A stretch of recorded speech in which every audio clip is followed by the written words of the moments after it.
의사 진행합니다. 아까 박은정 위원님 질의 시간에 신동욱 위원과 조배숙 의원이 발언 방해 행위를 하셨고, 신동욱 의원은 특히 2번씩이나 방해 행위를 했습니다. 이 감사위원님 박은정 의원 질의 시에 가정적인 것을 놓고 자꾸 질의한다라면서 발언에 개입해서 발언 방해를 한 바 있습니다. 경고합니다. 한 번 더 타 위원의 질의 시에 개입해서 발언 방해하는 분에 대해서는 발언 제한 조치를 하도록 하겠습니다.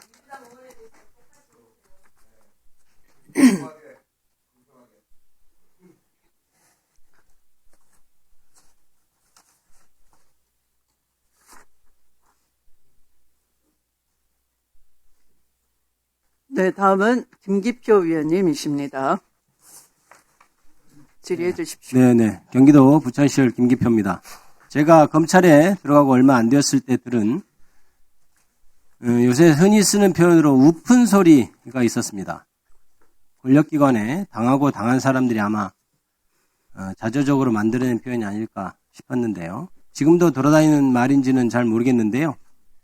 여전히 맞는 부분이 있는 것 같습니다. 특히 검찰과 법원의 경우가 그런 것 같습니다. 좀 속된 말이라서 죄송합니다만 그래도 뭐 다 구체적으로 말하기는 그렇고 뭐 이렇습니다. 대충 뭐 순사는 뭐뭐 해서 조지고, 검사는 뭐뭐 해서 조지고, 판사는 미뤄 조진다. 뭐 이런 류의 말이었습니다. 구속된 피고인은 재판만 빨리 진행되면 이거 보니까 다 모두들 집행유예로 나가는 사안이고 그런데 그 다음 길로 밀어버리고, 선고 받으러 가면 판결문 못 써서 다음 길로 선고기를 연기해버리고, 도무지 재판을 끝내주지 않는다는 거죠. 그리고 불구속 피고인도 재판이 안 끝나니까 목에 뭐가 걸린 것처럼 살기 힘들고 일상을 찾기 어렵다는 그런 말로서 미뤄져진다는 표현을 쓰는 것 같습니다. 아이러니하게도 이런 평을 듣던 법원이, 그중 최고 법원인 대법원이 이재명 전 후보에 대해서 역사상 처음으로 그렇게 빨리 재판을 했습니다. 그러나 그 이재명 파기 환소심을 제외하고는 여전히 오늘날 대부분의 재판은 이러한 비판에 자유로울 수 없습니다. 김용 전 부원장 사건의 경우 현재 대법원에 계류 중에 있고, 김용 전 부원장은 대법원 구속기간이 만료가 돼서 보석으로 석방돼 있습니다. 그래서 총 20개월이 다 되어가는 기간 동안 구속이 되어 있었고 재판이 4년째 되어가고 있습니다. 그런데 그동안 1심과 2심의 유죄 판단을 근본적으로 흔드는 법정 증언들이 속속 등장하고 있어요. 돈을 줬다는 유일한 직접 증거인 유동규의 진술은 그 자체로 믿기 어려운 진술임에도 불구하고 돈을 줬다는 남욱이라든지 돈을 전달했다는 정민영이라든지 하는 사람들 정황 진술이 그 허랑한 유동규의 진술을 봉황해 준다는 이유로 유죄가 났습니다. 선고 과정에서는 이들이 변호사라는 이유로 신빙성이 있다고까지 했다고 합니다.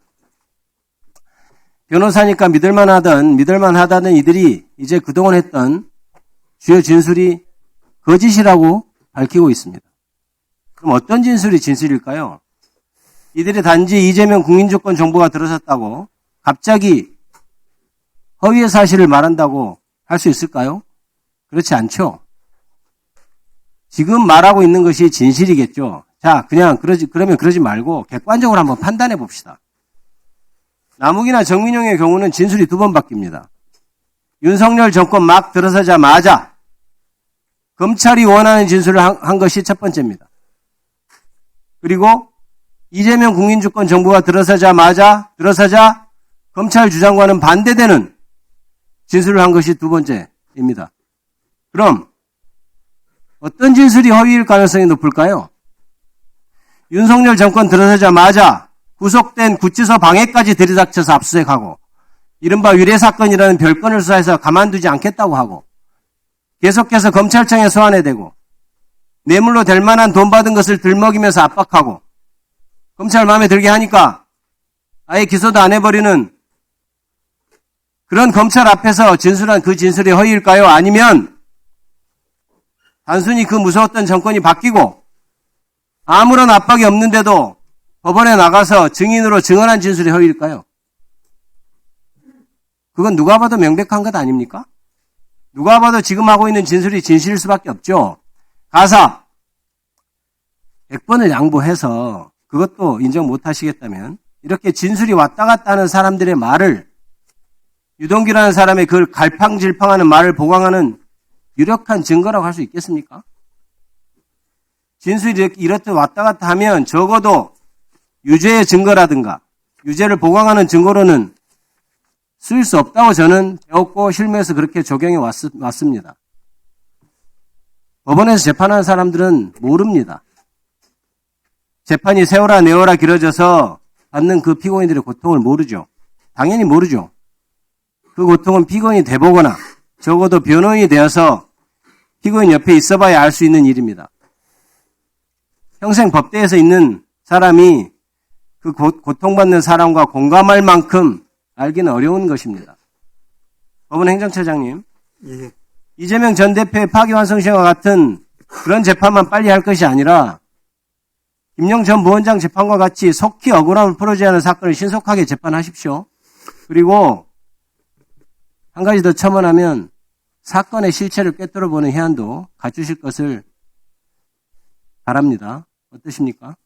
우리 김 의원님께서 이제 검찰에 계실 때나 또 제야에 계실 때나 굉장히 실력과 인품으로 존경받는 법조인으로 저도 생각을 하고 있습니다. 주신 말씀 저희들이 하나같이 다 새겨드려야 될 그런 이야기로 알고 있습니다. 저희들 그 때문에 국민들이 재판 지연 때문에 고통받고 있다는 부분, 또 이제 신속하고 또 공정한 이런 재판에 대해서 최선을 다하고 있다는 말씀, 그런 말씀을 드리면서 앞으로 그런 부분에 있어서 더욱 살펴보도록 하겠습니다. 예, 잘 살펴봐 주시기 바랍니다.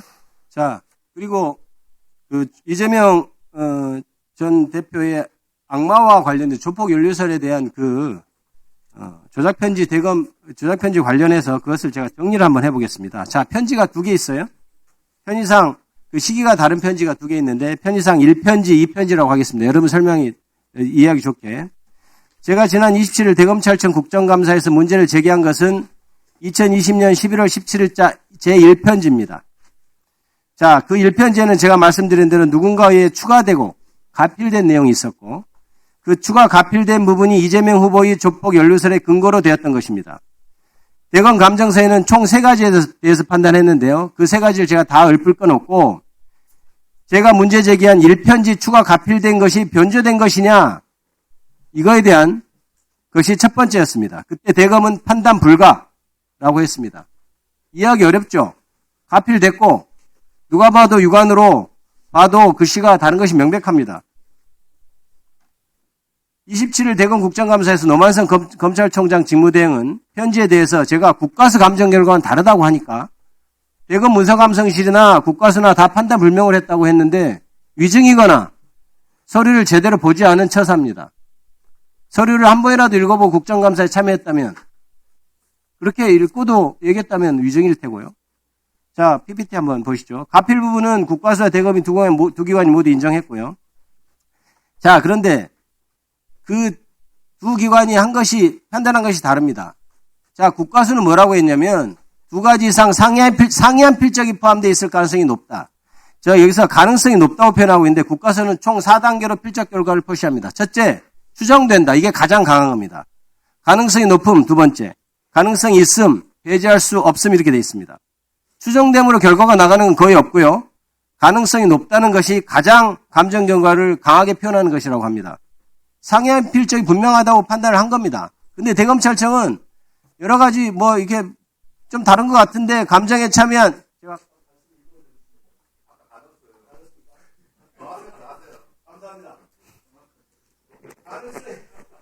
넣어드리세요. 1분을 넣어드리세요. 까먹었어요. 자, 그런데 국가수는 이게 그렇게 인정을 했는데 대검에서는 저게 상이하다고 하면서도 판단 불능이라고 했어요. 그러니까 정확히 국가수에서는 이게 다르다고 얘기를 한 겁니다. 그래서 이렇게 근데 국가수는 또 하나는 시필까지 했어요. 뭐냐면 비교할 자료가 부족하면 불러가지고 한번 써보세요. 쭉 문장 주면 쓰라고 합니다. 그래서 풍부하게 표준 자료를 확보한 다음에 감정을 하는데 국가수는 그런 일까지 했어요. 대검 예규상 그게 부족하면 시필까지 하도록 돼 있는데 대검에서는 아예 하지 않았습니다. 국가수는 해서 저런 결과를 냈고 그래서 판결문에도 그 변조된 부분, 추가된 부분이 위조다, 변조다 이렇게까지 판단했던 거예요. 자, 그러면 이렇게 엉터리로 감정을 하고 이렇게 성의 있게 안 하고 그 다음에 감정 의뢰된 지 70일 만에 대선 직전 날 회부했다면 이것이야말로 안 함으로써 대선에 직접적으로 개입한 것 아니냐 이렇게 생각합니다.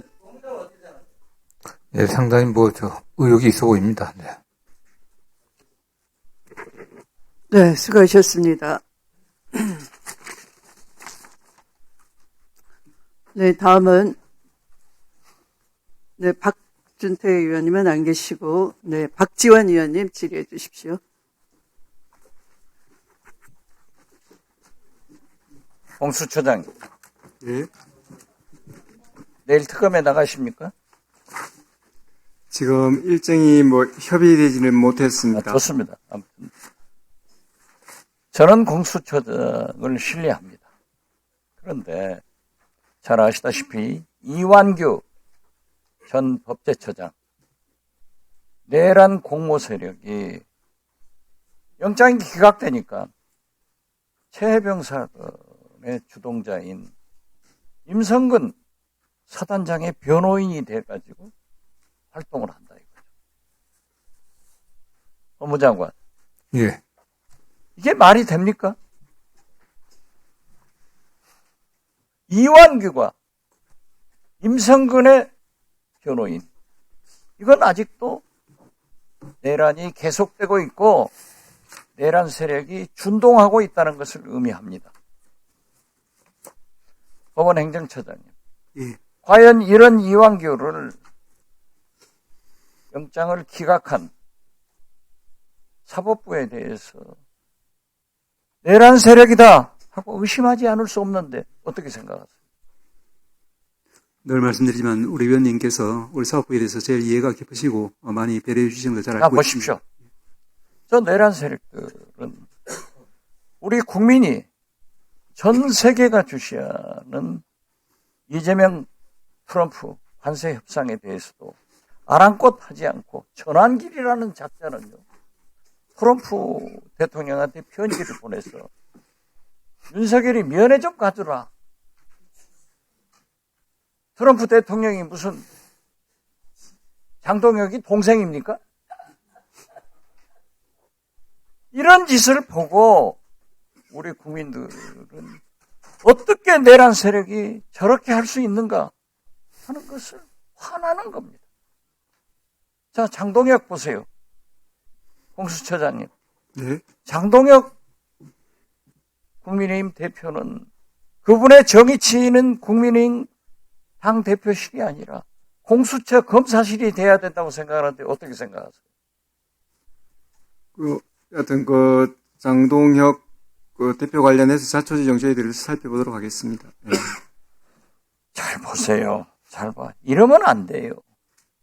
이러면 안 돼요. 아무리 미물 서민이라고 하지만은 알 것 다 합니다. 글쎄 제가 지난 추석 연휴 때 완도의 섬을 다녔어요. 12가구 섬을 한 명이 사는 섬에 갔더니 98세 된 할머님이 제 손을 잡고 정치 오래 해라 하면서 TV에 나온 제 모습을 얘기하더라니까요. 그런 낙도에서 사시는 할머니도 다 알아요. 국민이 알아요.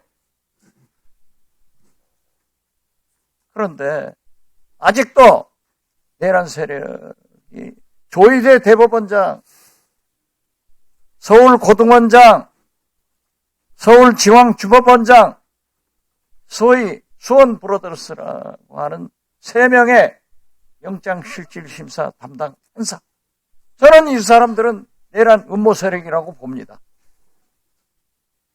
우리 정성호 장관은 법무부 간부들, 대검 간부들 다 그렇지 않습니다 하고 저 개인적으로도 얘기해서 저도 오늘 질문을 자제했습니다. 그분들이 상당한 내란 세력이에요. 음모를 하고 있다고요. 저는 잘 살펴보십시오. 감사원. 네. 봉해 사건 감사했어요? 예. 못 알아들었습니다. 죄송합니다. 아직 안 봤어요? 지금 질문한 내용을 제가 못 알아들었습니다. 죄송합니다. 봉해, 공예요? 서훈, 정의용 장관 등 소위 북한의 사람들을 북으로 돌려보낸 사건, 아, 서해 건 말씀하시는 그건 거죠? 봉해. 서해 사건은 제 사건이고. 예. 거부 자, 보십시오. 통한 사건. 저 좋습니다. 아, 그건 감사하지 않았습니다. 감사하지 않았어요? 예. 제가 질문했죠. 서해 사건 박지원이 감사원 보도자료에 의거해서 삭제를 지시했다. 이걸 하나 가지고 국정원에서 윤석열한테 보고하니까 수사 의뢰하겠습니다 하니까 아니야, 국정원장 네가 직접 고발해 해가지고 제가 지금까지 재판받고 있는데, 이번에 국정원 감사에서 지시한 사람도 없고 지시받은 사람도 없고 삭제되었다는 소위 군사첩보 문건 SI는 지금도 국정원 실무자들 컴퓨터에 메인 서버에 다 저장되어 있다. 이렇게 해서 법원에도 제출하고 검찰에도 제출했어요. 제가 물었죠. 지난번 국정감사 때 예. 우리 감사원장은 제 감사할 때 왜 1차 보고서에는 박지원이 삭제 지시했다고 하더니 2차 보도자에는 자료에는 그게 안 나왔느냐 하니까는 저희들이 감사한 게 감사원에서 아니라고. 감사하는 건 몰랐다고 답변했죠. 그러니까 저희들이 감사한 내용이 아니고 국정원에 있는 내용을 그냥 따다 썼다. 그렇게 그게 말씀드렸습니다. 말이 돼요? 감사원에서 국정원 자료를 갖다가 그대로 해가지고 고발을 해요? 자, 고발을 한 건 그리고 아니었습니다. 예. 만악의 근원인 유병호 전 사무총장 감사위원은 나 잊어먹었습니다. 기억이 안 납니다. 이런 태도를 가지고 감사원이 있다고 하면은 어떻게 믿을 수가 있어요? 제가 오늘 감사원 간부들이 저한테 인사해서 감사원장 유병호 전 사무총장은 반드시 감옥 가야 된다라고 했어요. 감옥 갈 준비 돼 있어요? 그러면 안 돼요. 어떻게 정적의 제거를 감사원이 나와서 하느냐. 네, 그렇게 하십시오. 말이 됩니까? 자, 그 보도자료를 가지고 국정원에서는 고발을 하고 대통령이 직접 하라. 위원님, 거기에 대한 책임이 하나도 없다고 하면은 아니요, 순서가 누가 바뀐 것 같습니다. 이미 고발이 돼 있었고요. 그렇지 않아요. 저희들이 보도자료에 그냥 그건 인용해서 쓴 지금 겁니다. 감사원장이 잘 모르는 거예요. 저는 그렇게 보고 6월 달에 받았습니다. 이미 감사원에서 그러한 보도자료가 나와서 문제가 되고 그때 그 후에 국정원장이 김기현 국정원장이 고발을 한 거예요. 그건 그러니까 제가 알고 볼 있는 때는 최재 감사원장은 그 사건을 모르고 있었던 거예요. 제가 알고 있는 내용하고 답변할 때 똑같아요. 나도 몰랐다 그렇게 않지 않습니까? 저는 진짜 사법부와 감사원과 검찰이 바로 서야 나라가 삽니다. 이러한 것을 저는 심판을 받아요. 그리고 나경원 법원행정처 폐지가 민주당 당론이다. 당론 아니에요. 뭣도 모르고 나경원은 공격만 해요. 중진 의원님은 사실을 알아야 될 것 아니에요. 제가 법원행정처장 예. 법률신문에 오늘 인터뷰에서 기사한 거 봤어요? 예, 좋은 예를 봤습니다. 봤죠? 예. 여기에도 법원행정처 선배님 분명히 있어. 정치가 바람직하다고 제 개인 의견을 냈어요. 당론 같은 건 이런 얘기 못 내요. 감사하다는 말씀 드리려고 했습니다. 감사합니다. 나경원 의원 말은 믿지 마세요.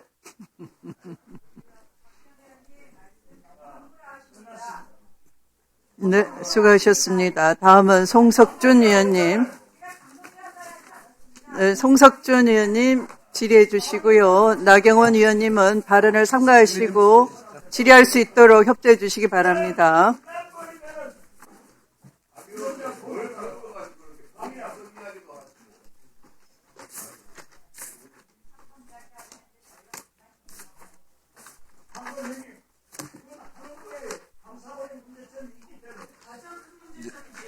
이제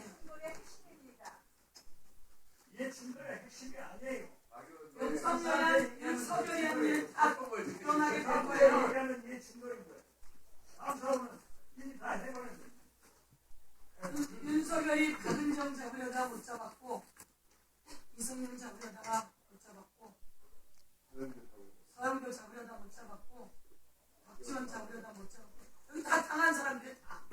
이제 서영교 위원님과 위원장은 빼놓고 하세요. 편파적이십니다. 네, 우리 위원장 다 당한 사람들 여기 다 당한 사람들. 당해보세요. 와서 살아봐요. 얼마나 눈물이 나는지. 삼가하세요. 못된 짓이라니.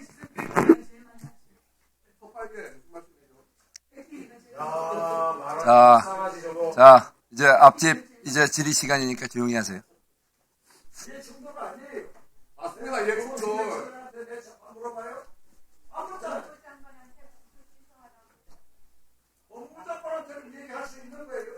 서해 공무원 사건 언급하시는 게 예충돌 아닙니까, 의원님? 왜 예측돼? 본인이 그렇게 답하고 있는 거 아닙니까? 정리 좀 해주시죠. 정적을 제거하려고 한 자들 모두 다 처벌해야 돼요. 정적을 제거하려고 한 자들 모두 다 처벌해야 돼.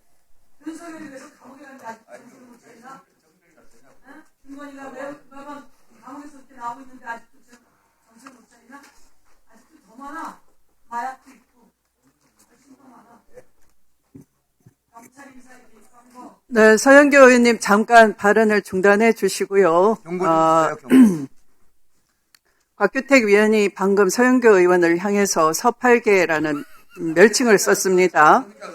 네, 조금 있으면 네, 제가 발언 제한을 하거나 퇴장 조치할 수 있습니다. 한 번 더 하시면.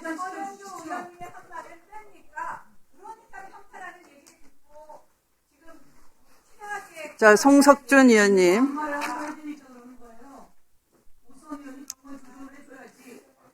예, 질의 들어갑니다. 예, 조은철 법제처장님. 예. 예, 지난 10월 24일 국감에서 검찰이 대통령을 무고한 대통령을 권한 남용을 해서 기소했다. 또 대법원의 파기환송심은 선거 개입이다. 그리고 또 대통령의 연임 가능하다. 또 이재명 대통령의 5개 사건 12개 범죄는 모두 무죄다. 라는 발언을 했었죠. 이것이 잘못됐다고 이제 인식하셨나요?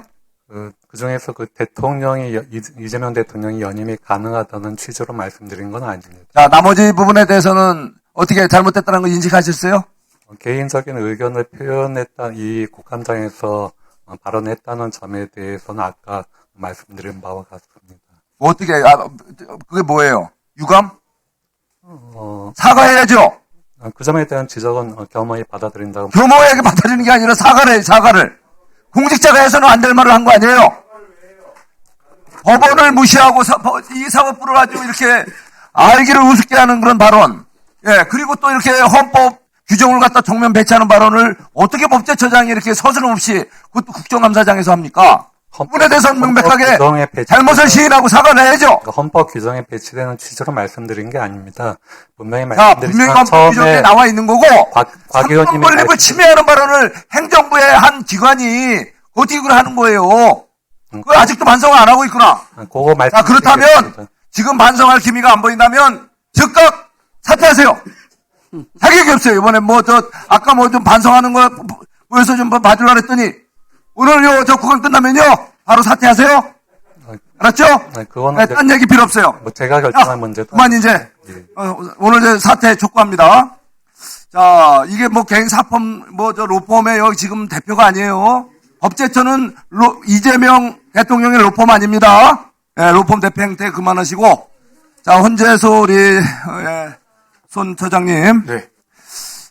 이번에 지난 우리 헌법재판소 우리 국감 때 헌법소원 네. 문제에 대해서 질의했을 때 이거는 사실은 개헌을 요하는 사실상 사심의 그런 어떤 효과를 갖게 된다면 개헌을 요하는 사안이라고 봤죠.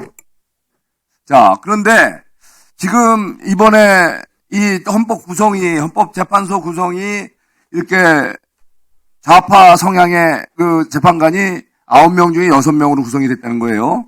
그러다 보니까 이제는 모든 안건이 다 이제는 원하는 대로, 예, 어쩌면 이재명 정부와 색깔을 같이 하는 분들이 이제 6명이 충족이 됐기 때문에 모든 것이 다 이제 통과될 수 있다는 국민적 우려가 커졌습니다. 소위 말해서 악법, 의원적 악법이라도 이렇게 특정 성향의 의료 헌법재판관들이 다수를 구성으로 해서 다 그것도 문제 없다라고 하면 대한민국이 그야말로 독재로 갈 수 있는 그런 입법을 허용하는 그런 불행한 사태가 올 수 있다는 거예요. 이런 사태 있어서는 안 되겠죠? 이거에 대해서 네. 어떤 헌법재판관이 어떤 특정 성향을 갖고 있다고 해서 의원적 판결해서는 안 되겠죠? 이거에 대해서 입장을 좀 얘기해 보세요. 네, 답변 드리도록 하겠습니다. 재판소원을 도입하기 위해서 헌법 개정이 필요하다라는 것은 헌법 제5장과 제6장에서 각기 다른 사법기관으로서 법원과 헌법재판소를 규정하고 있기 때문에 단지 재판소원을 도입했다는 것만으로 사심제 또는 재현이 필요하다라는 것은 헌법 해석론으로서는 조금 무리한 해석이 아닐까라고 생각을 합니다. 그런 문제도 있지만 네. 사실상 사심의 효과를 간다면 당연히 그건 개헌을 요하는 거죠. 아주 특이한 특별한 경우에 진짜 어떤 법에 의해서 국민들이 공감할 수 있는 정도의 그런 법 개정에 의해서 헌법소원이 이루어진다면 말이 되겠지만 재판소원이 헌법재판소에서 이거 일반적인 이 재판소원을 허용한다면 그거는 그 사심을 허용하는 거기 때문에 그건 의원이잖아요, 당연히. 그러니까 헌법 개정을 전제로 해야죠. 그래서 당연히 그렇죠? 자, 그걸 그렇고 지금 헌법재판관에 대한 태도 어떤 자세로 이 헌법재판관들 임명해야 되겠어요? 네, 헌법재판소는 의원님께서도 아시다시피 헌법에서 대통령과 국회 그리고 대법원장의 합성행위로 구성을 하도록 되어져 있습니다. 그래서 개개인의 성향보다는 333의 구성 자체로 인해서 정치적 중립성과 독립성을 확보하고 있기 때문에 의원님께서 걱정하시는 정도의 어떤 중립성이나 독립성이 훼손되는 일은 없다라고 생각을 합니다. 오케이. 좋습니다.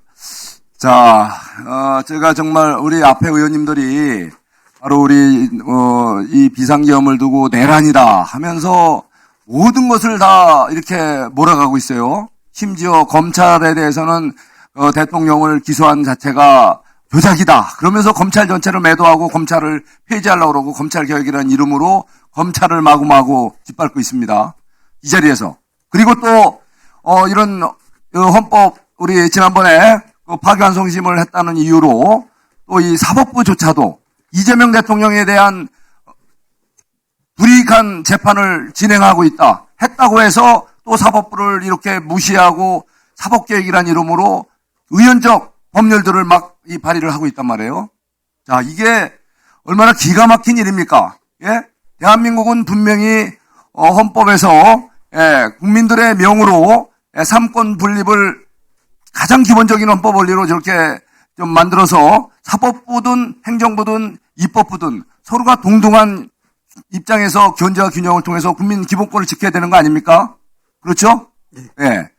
그런데 이게 입법부가 지난 정부의 야당, 다수야당이 탄핵 폭탄으로 정권을 무너뜨리고 집권 여당이 되더니 이제는 또 무소불위의 입법 권력을 행사하지 않습니까?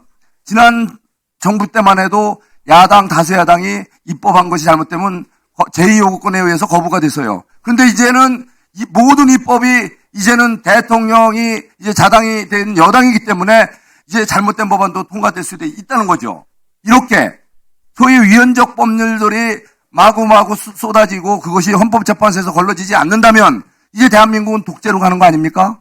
그래서 여러분들께서 바로 사법개혁이라는 이름으로 잘못된 거에 대해서는 바로 법원행정처의 입장에서 단호히 잘못됐다고 지적을 한 것이고 또 검찰에서도 이 검찰을 무시하는 이런 언행에 대해서는 강력히 견제를 하는 거 아닙니까?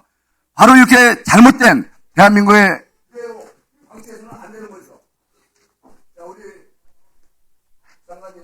네네. 지금 이러한 행태에 대해서 다시 한번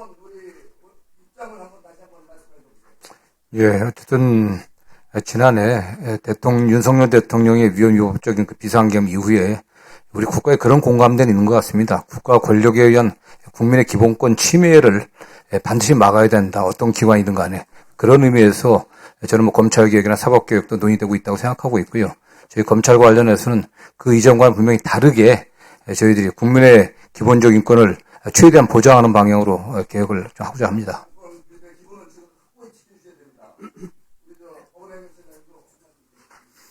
예, 여러 번 나온 이야기지만 어려울 때일수록 기본을 지키라는 이야기가 있습니다.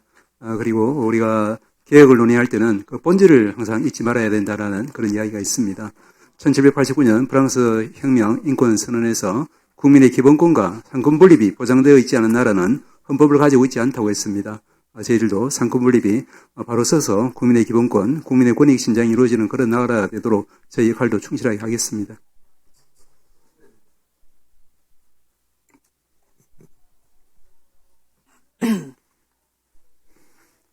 네, 다음은 장경태 위원님 질의해 주십시오.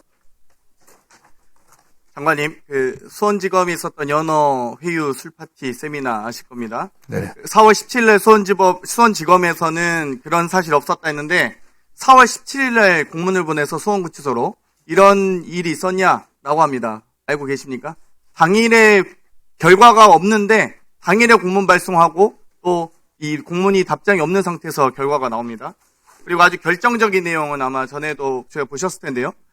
심지어 이 6월 23일에 수원지검이 발표하는 자료에도 3월 18일에 한 번 정도 있었다라고 했는데 이미 그 전에 23일에 발표했는데 21일에 이미 출정 일지에 이렇게 적혀 있습니다. 딸이 와서 면회 가능 여부에 대해서 조사 중. 가족 면회는 안 된다고 했음에도 면회함. 아주 결정적인 교도관이 증거를 남겨놓은 것입니다. 이거 꼭 조사하셔서 진상 파악하실 때 도움이 되셨으면 좋겠습니다. 저희도 아주 찾고 찾아서 찾은 아주 중요한 자료고요. 박성현 검사는 해당 고검 국감 과정에서 위증을 했으니까요. 그것도 포함해서 조사하셨으면 좋겠습니다. 예, 지금 뭐 서울 고검 인권침해 TF에서 지금 굉장히 엄정하게 좀 조사를 하고 있습니다. 조병구 실장이 앞으로 잠깐 나와주세요. 법원행정처장님. 예. 저희 의원실 요구 자료입니다. 재판 연구관에 대해서 예. 이 조직과 인사 규정 좀 달라고 했어요. 그런데 무슨 합의의 과정하고 그럼 앞으로 법관 증언도 하지 마시고 조직도도 짜지 마시고 법원 홈페이지도 만들지 마셨으면 좋겠습니다. 이게 무슨 그게 어떤 배치가 돼 있는지 공무원이 조직 체계가 없다는 게 말이 됩니까? 그걸 줄 수 없다는 게? 근데 문제는 제가 이 연구관실 체계에 대해서 들었던 거는 여러 제보나 여러 가지 취재도 있었지만 이거 언론사에 공개된 내용입니다. 이걸 지금 국감 요구 자료로 제출해달라고 하는데 안 줍니까? 조금 전에 위원님 말씀하셔서 아마 우리 최우 실장께서 또 위원님께서 이제 개인 이름은 밝히지 않더라도 계략적인 조직도를 이름도 말씀드릴게요. 법원 공보에 다 있어요. 공동재판연구관, 전속재판연구관 다 이거 공개할 거고요. 실제로 여기서 기수 차이가 나는 분들 저희 다 조사하고 있습니다. 제발 좀 그러지 마시고 좀 국민 앞에 떳떳한 법원행정처장님 되셨으면 좋겠습니다. 이미 공보에도 있고 언론에도 보도되어 있는 걸 국회 정당한 자료 요구를 안 준다고요? 조희대 국정조사 특검 해야지만 자료 주실 거예요? 계략적인 개요도는 준비하고 있는 걸로 알고 됐습니다. 있습니다만. 실장님. 예. 이 대법원은 신건이 접수되면 바로 심리를 담당하는 재판부 배당하는 구조였다가 이 배당 재판부를 둔 이유가 무엇입니까? 배당재판부라고 하시면 관리재판부. 관리 재판부를 둔 이유가 무엇입니까? 관리재판부가 아마 저희 답변서에도 있습니다만은 정관예우 등의 문제가 있어서 그렇죠. 임시적으로 관리하는 것으로 알고 있습니다. 이 답변서가 제출되면 양측 선임된 변호사까지 모두 함께 대법관 사이 연고 사이를 검토한 후에 최종 심리재판부 배당하는 걸로 바꾼 것 아니겠습니까? 맞습니다. 네. 그런데 이 관리재판부의 이 관리 기관을 완전히 무시하고 지금 관리재판부에서 바로 이 전압으로 넘긴 최초의 사건이 나왔습니다. 그럼 앞으로 이제 전관회부터 해서 앞으로 전원합의체 다 넘기면 이거 문제 아니겠습니까? 답변하세요.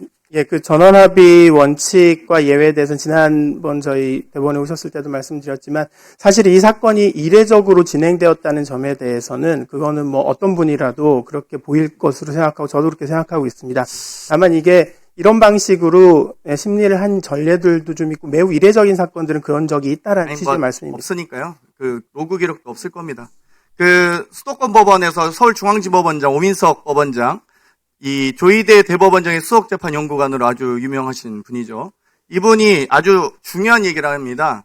이 내란 사건 지기현 재판부에 대한 배당이 25년 1월 31일 이 법원장 인사 그리고 지기현 판사 사건 배당 등이 다 동시에 이루어지고요. 본인도 지금 수원지법의 수석부장에서 이 사법지원 실장으로 올라오잖아요. 예. 그리고 차영민 형사수석 잘 아시죠? 중앙지법에 28기 동기죠. 예, 압니다. 예. 아주 두 분이 잘 하실 것 같은데 영장전담판사는 사무분담위원장인 차영민 수석이 했고 그리고 이 오민석 법원장이 얘기한 내란 사건 적시 처리 필요 중요 사건을 지정했다라고 합니다. 이 내란 적시 처리 배당에 관한 예규를 보면 적시 처리 필요 중요 사건이 되면 재판부를 지정해서 배당할 수 있다는 겁니다. 즉 31일 날 지기현 재판부는 무작위 배당을 한 것입니까? 아니면 법원장이 혹은 법원장이 위탁하게 사무분담 예규에 있더라고요. 수석부장에게 위임을 해서 지정 배당을 한 것입니까? 사실 그 배당 부분에 대해서는 하실까요? 제가 정확히 중앙법원에서 어떤 절차를 거쳤는지 모르고 있습니다. 처장님, 예. 이거 잘 말씀하셨으면 좋겠습니다. 처장님께서는 중앙지법에서 지기현 재판부 지정 배당했습니까? 무작위 배당했습니까? 우리 지원 실장이 알고 있는 게 저희 행처가 알고 있는 것과 동일합니다. 수원지법 3인방이 사무분담위원장인 중앙지법 형사수석을 통해서 영장전담판사들로 바로 다 갑니다. 아무도 중앙지법 영장전담판사 법관분들도 인기 있는 자리가 아니라는 거예요.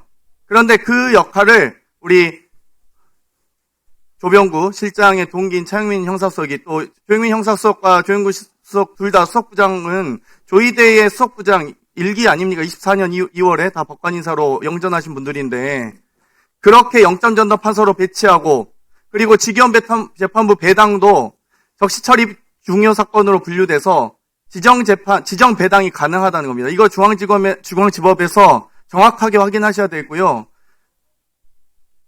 조병구 실장과 차영민 수석 두 분은 제가 보기에는 그분도 아마 제가 대법원에 대한 지금 기대가 없어서 윤리감찰관실에서 제대로 조사할지 모르겠는데 그것도 좀 조사하셨으면 좋겠습니다. 제가 한 가지만 좀 잠깐만요. 예. 처장님 말씀 드릴게요. 예, 살펴보겠습니다. 사건이 어떻게 배당됐는지 절차를 확인 안 하셨습니까? 저희들은 이제 아시다시피 일반론으로서 말씀드릴 수 있는 것은 아니요. 일반론 하지 마세요. 지금까지 일반론 말씀하셨는데 다 틀렸잖아요. 처장님. 전자기록도 안 봤는데 무슨 전자기록 보셨다고 했다가 쪽지받아서 지금 망신당한 거 아닙니까? 국민들 앞에. 그러지 마시고요. 정확하게 확인하신 것만 말씀하시고 아니면 그냥 잘 모른다고 하세요. 처장님 무슨 조희대 대변인도 아니고 왜 그러고 있습니까? 같은 동급 대법관 아닙니까? 그리고 이 예규에 따라서 지기현 재판부는 이 배당 배제도 지정 권한이 있는 거 아니겠습니까? 중앙지법 법원장에게 적시 필요 중요 사건이기 때문에 배당 배제도 할 수 있기 때문에 배당 배제 조치해 주십시오. 지기현 재판부. 혹시 한 가지만 좀 말씀드려도 될까요? 그 궁금해하시는 부분 관련해서 예, 위원장님 죄송하지만 짧게 말씀 좀 올리겠습니다. 네. 예, 제가 그 배당 부분은 모르고 있는데요. 수원 관련해서 말씀을 드리면은 수원지방법원이 지법의 판사가 한 150명 가까이가 되고 지원까지 다 합치면 300명이 넘습니다. 그리고 서초동 서울에 들어오기 전에 거길 보통 많이 있다 오기 때문에 이렇게 수원에 계신 분들이 좀 많이 가게 된 것 같은데요. 사실은 그 지금 예, 맞습니다. 뭐 그거는 이제 사무담위원회에서 결정하실 부분이어서 제가 정확히는 모르고 있습니다만 그 예컨대 예, 이진관 부장님 같은 경우 이번에 저희 한덕수 총리에 대한 공소장 변경을 요구를 하셨는데 그분은 사실 수원에서 저랑 1년 같이 근무를 했고 처음 재판 중계를 하셨던 백대원 부장판사님도 역시 수원에서 같이 근무를 했습니다. 그래서 수원이 그런 구조가 있다. 서초동에 오기 전에 그런 점을 좀 말씀드리고 싶었습니다. 그거는 예, 사무분담위원회 결정에서 제가 어떻게 사무분담위원회 본인 연수원 동기인 차영민 수석부장이 한 거 아니에요? 조희대 대법원장이 유명한 형사수석 아닙니까? 예, 알겠습니다. 감사합니다. 네, 지금 우리 장경태 위원님이 굉장히 중요한 지적을 해 주셨는데요. 지금까지는 지금까지는 수차례 법원 행정처장님은 이게 무작위 배당이니까 공정하다, 공정성 담보 취지로 무작위 배당을 강변하셨어요. 전담 재판부에 대한 위헌 논거도 그 배당의 무작위성을 깬다, 침해한다, 그 논거여서 가장 중요한 것이 지금 보니까 아니네요. 오히려 적시 처리 중요 사건으로 지적만 하면 이미 배당, 입맛에 맞는 배당, 순치된 판사한테 줄 수 있네요, 얼마든지. 그러니까 지금 무슨 복지 분야 전담 재판부에다가 준 거 아닙니까? 경제식품보건 전담 재판부에다가 이 내란 사건을 맡긴 거 아닙니까? 하나만 말씀을 드려도 지정대당이면 처장님 섭사하셔야 돼요. 하나만 말씀을 드리겠습니다. 그러니까 다 논거가 다 깨지신 거예요. 전담 아닙니다. 재판부에 대해서 지금 이상한 재판, 영장 기각 이런 것들이 남발이 되고 내란으로 인한 사법적 정의 회복이 안 되고 있기 때문에 고심에 고심을 거듭해서 전담 재판부를 꺼냈더니 국민 지지가 70% 이상 80%에 육박하는 거예요. 그런데 우리 대법원 법원 행정처는 뭐라고 합니까? 배당의 무작위성을 깬다라고 위헌이라고 하지 않았습니까? 예. 근데 그게 지금 실제로는 배당을 임의로 하고 있네요. 아닙니다. 위원장님 그 부분 잠깐만 말씀을 아닙니다. 그냥 듣고 싶지 않습니다.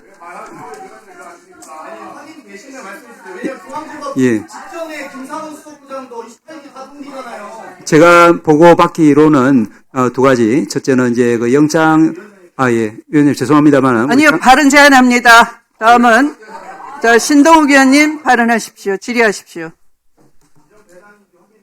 처장님 말씀해 보세요.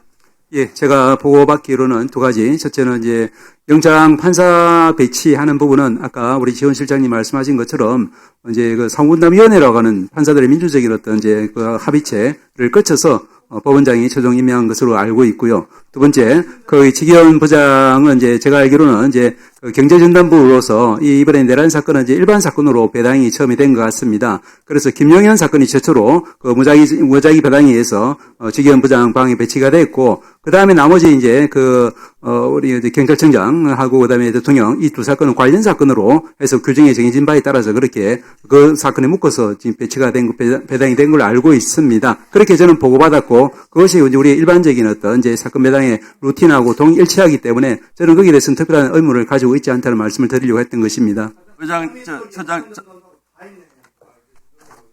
처장님, 곧 법원 인사 있습니까? 내년? 네, 2월. 예, 인사가 있으니까 이제, 다른 게 안 되니까 이제 인사를 가지고 이제 압박을 하는 것 같은데 내년 2월 달 인사 정말 공정하게 잘 해주시기 바라겠습니다. 참 당황스럽습니다. 지금 추미애 위원장이 왜 목소리를 저렇게 높이고 증인 발언권까지 제한하느냐라는 생각을 국민들이 하실 것 같아요. 이 부분 시간 많지 않지만 지적하고 오겠습니다. 저는 이번 국정감사 엉망진창이 된 배경에 첫 번째 추미애 위원장님이 우리 간사 선임안해가지고 저희들의 정당한 국정감사권을 침해받은 첫 번째 사실. 두 번째, 어떤 절차적 정당권도 없이 발언권을 박탈하고 퇴장 명령을 남용해서 우리 야당 의원들의 국정감사권이 침해받은 것. 그리고 상식선을 벗어나는 위원장의 과도한 발언 시간으로 동료 의원들의 발언권이 침해받은 것. 이 세 가지가 우리 추미애 위원장을 위원장으로 더 이상 인정하기 어려운 핵심적인 사유입니다. 그런데 조금 전에 조배숙 의원님이 사과하는 게 좋겠다고 그랬더니 보좌관에게 나보고 뭘 사과하라는 거지 이렇게 물으시더라고요. 뭘 사과하는지 잘 모르겠습니까? 저는 추미애 위원장 자격 없다고 생각합니다.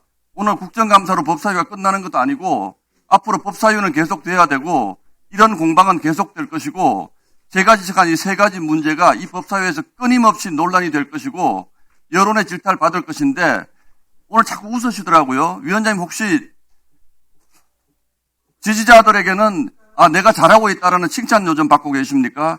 그러나 그 지지자들도 그리고 법사위에 와 계신 우리 의원님들도 마음속 깊은 구석에서는 시끄러워요. 마음속 깊은 곳에서 정말 부끄러운 우리 위원장 이라는 생각을 하고 계실 것 같아요. 그러니까 위원장님, 이런 것 아닙니까 지금? 차를 운전을 하시는데 마음대로 중앙선 침범하시고 역주행하시고 잘못됐다 이렇게 얘기하면 아니 나 면허증 있어 이렇게 얘기하는 거 똑같은 것 같으세요 지금. 면허증 있다고 그렇게 중앙선 함부로 침범하고 역주행해도 됩니까? 네, 3분 저는 46초 남았습니다. 저는 위원장 이중한 시간을 잘 사퇴하시는 쓰시기 것이 바랍니다. 지금은 위원장 국정감사 중입니다. 제가 할 질의보다 네, 위원장 청문회가 사퇴하는 것이 아닙니다. 더 중요하다고 생각하고 의원 발언 중에 마이크 켜고 이렇게 함부로 끼어들지 마세요. 이게 바로 위원장 자격이 없다고 하는 겁니다. 네, 목소리가 크십니다. 어떤 지적을 하더라도 지금 위원장이 뭘 잘했다고 지금 목소리를 높입니까? 목소리가 크십니다. 신동욱 위원님. 저는 위원장 인정할 수 없습니다. 야당 의원님들 저희 보고 예의 지키세요 자꾸 그러는데 지금 이 위원장의 진행이 여당 의원들이 예의를 강요할 만한 상황입니까? 네, 품위를 지키세요. 신동욱 위원님. 지금은 국정감사 중입니다. 저 위원장 자꾸 끼어들었으니까 시간 1분 더 주세요.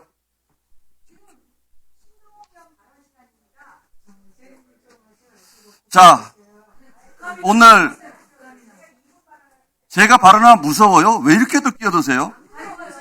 제가 발언하면 무서워요? 왜 이렇게들 끼어듭니까? 그러니까 조용하세요. 그러니까 나가시든지. 오늘 기사를 하나 보면 전 세계적인 단체에서 세계 법치주의라고 하는 것을 조사를 했는데 140개 나라 중에 베네수엘라가 1등입니다. 꼴찌입니다. 꼴찌 베네수엘라. 여러분들이 그렇게 가고 싶어하는 베네수엘라 대법관 왕창 늘려서 원님 재판하는 그 베네수엘라가 압도적인 꼴찌입니다. 모든 분야에서.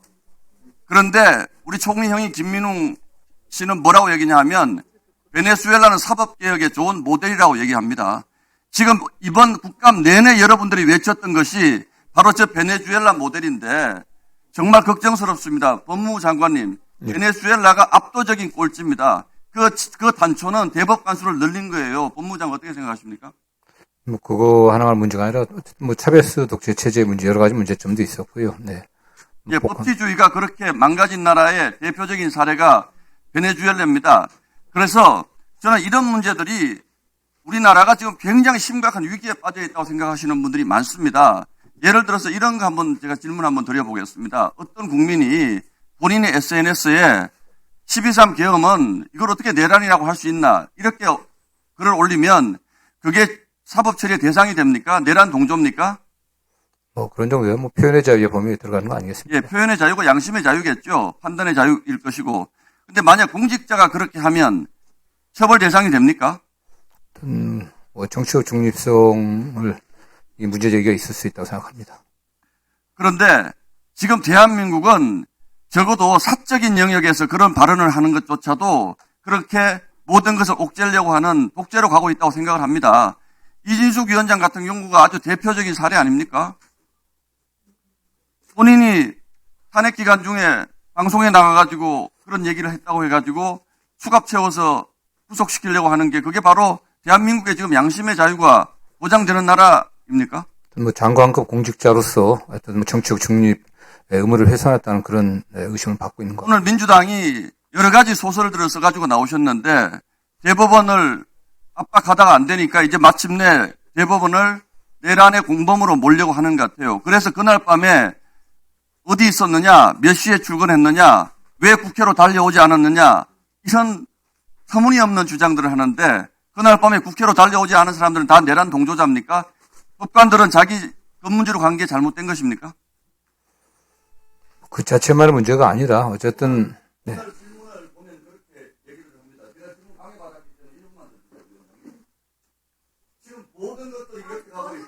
네, 발언을 제한합니다.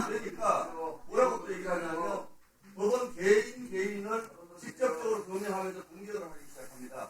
이거는 모든 것이 본인들의 뜻대로 되지 않았을 때 인사를 통해서 대법원을 압박하겠다는 것이 민주당의 전략의 수정으로 저는 보고 있습니다.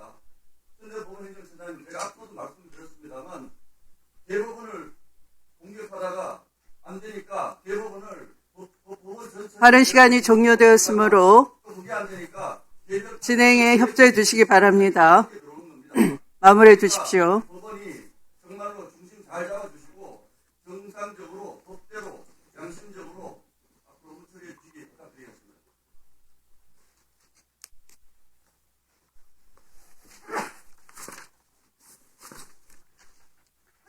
행정처장님, 예. 아까 김용현 피고인 사건이 먼저 배당이 됐고, 관련 사건으로 윤석열과 누가 배당이 됐다고요? 경찰 서울경찰청장, 사건, 서울경찰청장. 조지호. 조지호 사건 맞습니다. 네네. 조지호 사건과 윤석열 사건이 배당됐다고요? 예, 그렇게 보고를 그러면 받았습니다. 네. 김용현 사건은 어떻게 구속 기소가 됐는지 이해하고 계십니까? 이 자체가 대단히 수상쩍어요. 어떻게 수상쩍느냐? 원래는 국가수사본부가 체포하려고 했습니다. 그 체포 정보를 인지했던 심우정 검찰총장이 비화폰으로 전화를 하고 설득을 시켜가지고 김용현을 불러들였어요. 그래서 검찰이 이 구속하고 점수를 따려고 한 겁니다. 네, 이 자체가 수사 개시 자체가 굉장히 자기적이에요. 그리고 저는 이 배당 자체도 지금 자기성의 냄새가 풀풀 납니다. 그리고 관련 사건으로 일부러 그렇게 만든 것이라고 보는 것이 지금 다 드러나고 있지 않습니까? 근데 지금 다시 거꾸로 애초부터 무작위성으로 시작됐고 관련 사건으로 조지호, 김용현 사건 때문에 윤석열 사건까지 자연스럽게 배당된 것처럼 그렇게 하시면 되겠습니까? 제가 보고받은 말은 그렇기 때문에 그대로 말씀을 드린 겁니다. 아니, 그래서 지금 국정감사가 필요한 거예요. 네. 이제 이해하시겠습니까?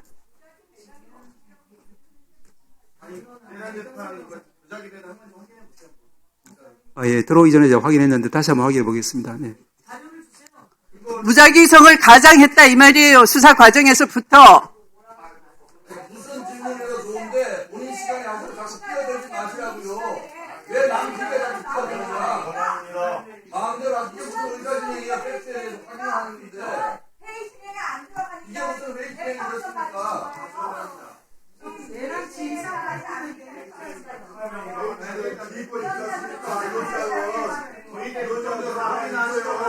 여야합의로 저희들 국정조사 합시다.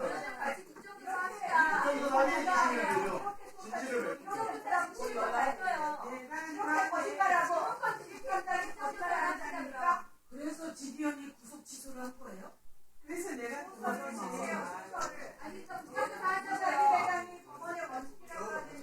지기현이 그래서 구속 취소를 한 거예요? 아니 식품 보건 담당이 어떻게 내란 사건을 담당해? 진실이 밝혀지기 두렵죠. 지기현도 들어오고 없고 싶어요. 나중에 들어오세요. 지기현이 누구랑 친한 거야? 내란집합 끝나면 내년 2월 전에 내란집합 끝내고 대법원 올라오고 싶겠죠. 그런 말들이 크답니다, 처장님. 문을 좀 주세요, 그런 좀. 인사를 처장님이 매번 못 하시는 것 같아요. 권한이 다 누구는 다른지 하나 위에서 하시는 것 같아요. 말씀들 다 하셨습니까?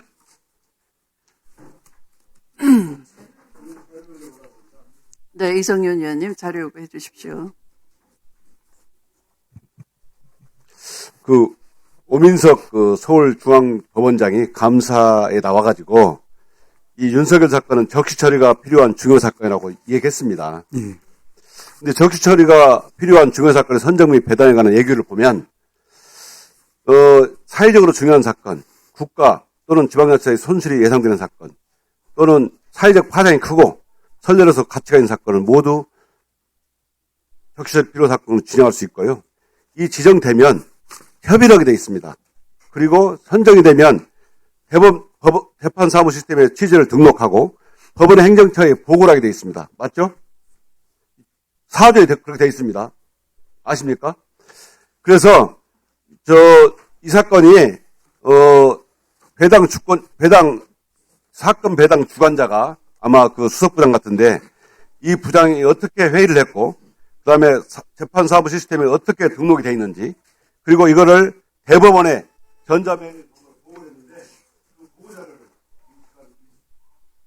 오늘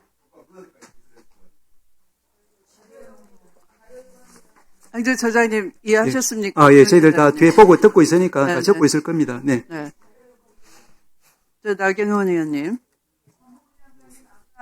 오전에 자료 요구한 문재인 정부 시절에 서울중앙지검장들의 특활비 내역 아직도 제출하지 않고 있습니다. 제출해 주십시오. 국정감사를 하기 위한 자료 요구인데 제가 왜 이런 걸 제출을 요구하냐면 지금 특활비에 대해서 여러 가지 의혹을 제기하기 때문에 이런 부분을 좀 면밀하게 보고자 하는 겁니다. 네. 일방적으로 특활비 예산을 민주당이 작년에 삭감하고 또 필요한 예산은 올해 마음대로 또 복원을 했습니다. 그래서 이런 부분을 들여다보고자 하는 것이니 특활비와 관련된 자료를 즉시 제출해 주실 것을 다시 한번 촉구합니다. 네, 이것은 저희 법원 판결에 의해서도 반드시 제출해야 되는 것입니다. 주시하도록 하겠습니다. 네.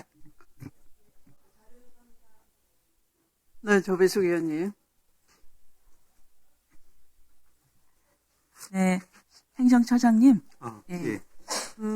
그러니까 지금 재판에 대해서 소원을 허용하는 그 법률 개정안이 나왔는데 그 민영배 의원이 발의한 게 있어요. 예. 그런데 지금 이제 행정처에서는 뭐 구두로 여기서 질의할 때는 말씀을 하시지만 예. 제가 정식으로 예. 한 달 전부터 네. 요청을 했어요. 의견서를 좀 달라. 네. 이게 헌법재판소에서는 이미 의견서 이렇게 나왔거든요. 네. 예, 그러니까 이게 또 법사위 예. 소관 법률이잖아요. 예. 그러니까 이거 의견서 형태로 예. 좀 그 제출을 좀 해주십시오. 예.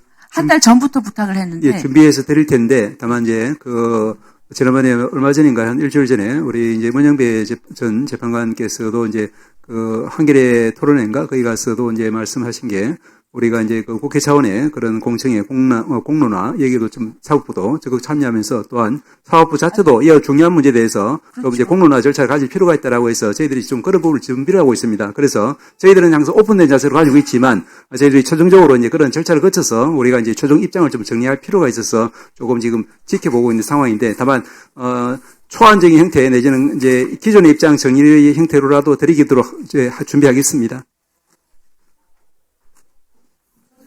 네, 서영교 의원님. 법원행정처장님, 조금 전에 그 이성윤 의원님이 요구한 자료에다가 예. 이 사건이 경제식품 보건 담당인 지기현에게 김용현 사건이 배당이 됐잖아요. 예. 그렇게 배당이 될 때 배당이 된 절차 있잖아요. 어떻게 해서 배당이 됐는지 예. 지기현에게 그 내용을 좀 주십시오. 예. 어쨌든 제가 보고받기로는 이제 그 첫째 배당 자체는 이제 무작위 이제 전산배당으로 된 걸 알고 있지만 말씀하신 부분은 뒤에 지금 적고 있으니까 무작위 그렇게 배당된 절차 내용 예. 그거 주십시오. 그게 확인해 뭐 로그인 기록이든 뭐 돌리는 기록이든 뭐가 있을 거 아닙니까? 저희들이 잘 모르지만 무작위 배당한다면서요. 무작위 배당한 절차가 있을 거 아니에요. 그것을 좀 보여주시고요. 그 다음에 중요 적시 처리가 가능한 사안은 지금 말씀처럼 행정처장에게 보고하게 되어 있는데 그 당시에 보고 받았나요? 윤석열 사건과 그 우리 서울청장 사건은 중요 적시 처리라서 아니면 연관이어서 옆에다 붙였다면서요. 한번 확인해 보겠습니다. 저희들이 이제 개별적으로 보고받지는 않습니다. 다만 일반적으로 이제 그 중요 사건이 있으면 이제 이 사건이 이제 얼마나 윤석열 얼마나 중요 사건인데 행정처장에게 보고하게 되어 있네요. 이게 뭡니까? 사주에 보고하게 되어 있어요. 보고 못 받으셨군요. 아닙니다. 일반적으로 그런 절차 일단 알고 있고 그런 예. 제가 이제 그게 오래된 예. 어떻게 해서 지기현에게 갔는지 그 자료를 주십시오.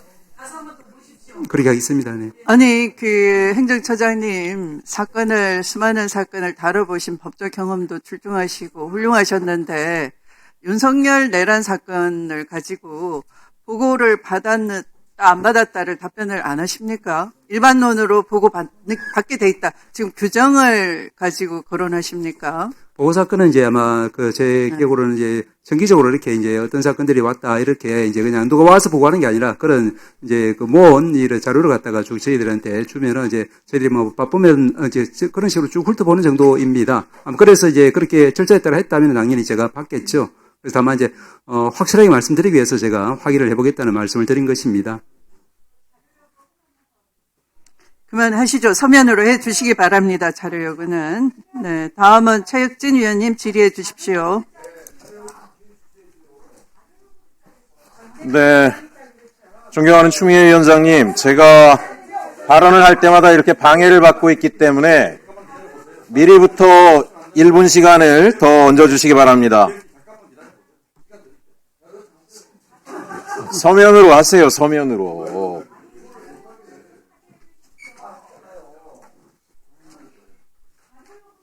진행 좀 하십시다. 시간이 지금 계속 가고 있습니다. 시간 좀 멈춰 주십시오. 다 드렸잖아요. 다시 서면으로 7분 해 주십시오. 지금 시간 다 뺏겼습니다.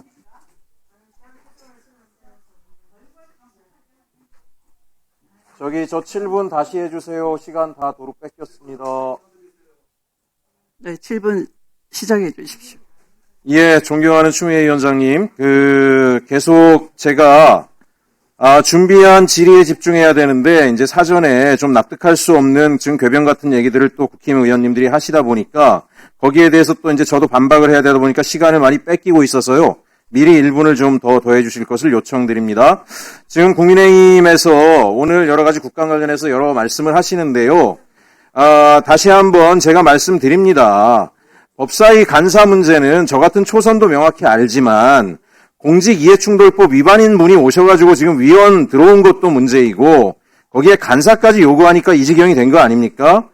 적어도 어쨌든 지금 춘천지방법원에 있는 남편분이 사임을 하시던가 국민이 납득할 수 있는 합법적 조치를 하시고 와서 요구하시기 바라고요. 또 하나는 위원장님이 지금 정상적인 위원회 운영하시는 거를 감정적으로 계속 자극해서 이 국감 자체를 방해하시는데 그러지 마세요. 개인적으로 어쨌든지 간에 많은 의원님들 그러겠지만 국민들이 특히 위원장님이 지금 피감기관의 태도라든가 증언에 대해서 긴장감 있게 대하도록 계속 요구를 해주시기 때문에 국감이 그나마 원활하게 진행되는 측면이 있는데 그게 불편하신지 자꾸 이렇게 하는 것들도 저는 바람직하지 않다라고 생각합니다. 또 지금 연자제까지 거들먹거리는데요. 무슨 총리의 형님이 얘기한 거 가지고 저도 제가 어렸을 때 우리 집안이 연자제 때문에 엄청 고통을 당해봐서 알아요. 형이 그런 얘기한 거하고 이 국감하고 뭔 상관입니까? 이 중요한 국감 시간에 무슨 형이 뭔 얘기했다는 거 가지고 국감의 소중한 시간들을 낭비하고 국감의 흐름을 깨는 이런 것들은 없었으면 좋겠습니다. 질의하겠습니다. 장관님, 공수처장님, 제가 그동안 국감에서 기재부에서 해외로 도피한 김동일 전 예산실장, 신중범 전 경제금융비서관의 송환과 수사가 필요하다라고 이야기를 여러 차례 했고 특히 기재부 1차관까지 불러서 강력하게 요청을 했는데 아직 기재부는 별다른 답변이 없습니다. PPT 자료 하나 띄워주세요. 제가 굉장히 중요하게 생각하는 게 언론에 관련된 증거들이 계속 나오고 있어요. 최근에 보도를 보셨겠지만 캄보디아 ODA 예산 보십시오. 국무조정실하고 협력을 해야 되는데 부처 간의 협력 없이 기재부가 단독으로 다 처리했다라는 거 아닙니까? 그리고 최상목이 지시했다라는 겁니다. 누구에게 지시했겠습니까? 기재부 예산실. 그러면 최상목이 지시하고 김동일 예산실장이 이런 국민의 소중한 예산들을 국정농단 예산으로 만들어서 저렇게 썼다라고 하는 건데 어떻게 그런 사람들을 해외로 빼돌리고 수사조차 받지 않고 있는 상황들이 말이 안 됩니다. 기재부는 사업 제안서, 심사보고서, 회의록도 없대요. 이건 중대범죄에 해당한다라고 생각을 합니다. 빨리 송환시켜서 수사를 해야 된다라고 생각을 하고 있습니다. 저는 왜 최상목이 저렇게 김동일 예산실장을 해외로 급하게 도피시켰는가? 본인의 국정농단이 다 드러날 거기 때문에 저렇게 한 거라고 생각을 해요. 그러면 윗선은 또 누구겠어요? 많은 사람들이 저 ODA 예산 같은 경우만 보더라도 김건희가 주역이라고 생각하고 있지 않습니까? 김건희가 지시해서 윤석열이 최상목에게 지시하고 최상목이 김동일에게 얘기하고 기재부 예산실이 다 동원돼서 저런 예산들을 함부로 국민의 소중한 혈세를 쓰고 민생 예산은 다 깎고 국민들은 정말 피눈물을 흘리게 만들었는데 저대로 호화로운 생활을 해외에서 하도록 두면 안 된다라고 생각을 합니다. 문제가 여기서 끝나지 않죠. 25년 5월 초에 기재부가 캄보디아 ODA 예산 640억 정도에서 400억을 아프리카 개발차관으로 이것도 일방적으로 돌려버렸죠. 알고 계실 겁니다. 이것도 불법입니다. 누가 했겠습니까? 기재부 예산실이 한 거예요. 누구의 지시로? 김건희, 윤석열, 김동일 예산실이. 빨리 불러들여서 저는 조사를 해야 된다라고 생각을 합니다. 그래서 법무부 장관님, 공수처장님 여기에 대한 방안을 구체적으로 좀 세워주시고 수사가 즉각 시작될 수 있도록 해주시기 바랍니다. 인사는 굉장히 중요하죠. 공직사회에서. 인사가 주는 메시지가 얼마나 큽니까? 젊은 사무관들이 저거 보면 어떡하겠어요? 지금 문재인 정부에서 열심히 일했던 내란에도 관여 안 하고 국정농단도 안 했던 이정도 전 총무비서관 기재부 복귀한다 그럴 때 막았죠. 겨우 들어갔는데 6개월 만에 잘랐습니다. 잔인하게 잘랐죠. 강모국장 쫓겨났죠. 이유는 단 하나. 문재인 정부 청와대에서 일했다라는 이유로. 근데 지금 뭡니까? 국정농단의 부역자들이 고위직으로 좋은 자리 가서 다 차지하면 젊은 공직사회 사무관들이 저거를 어떻게 보겠습니까? 그러면 민주당이 이야기하는 정책에 열심히 하면 저런 꼴 당하고 내란 세력하고 손을 잡으면은 천년만년 떵떵거리고 산다. 이런 메시지가 가면 절대로 안 된다라고 생각합니다. 단호하게 조치를 해주시고요. 존경하는 추미애 위원장님, 저는 지난 법사위 여러 자료들을 국감하면서 찾아봤는데 기재부가 우리 법사위를 모욕하고 능멸한 것도 찾아냈습니다. 제가 보여드리겠습니다. PPT 그 영상 하나 틀어주세요.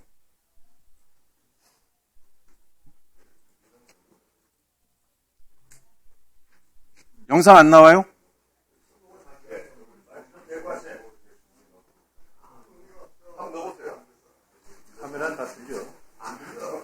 이렇게 접혀진 흔적이 없어요. 아니 근데 저는 밑에 분이 이거를 다리미질 해가지고 펴가지고 다시 작성해 제출한 거는 차관한테 물어보시면 될 텐데요.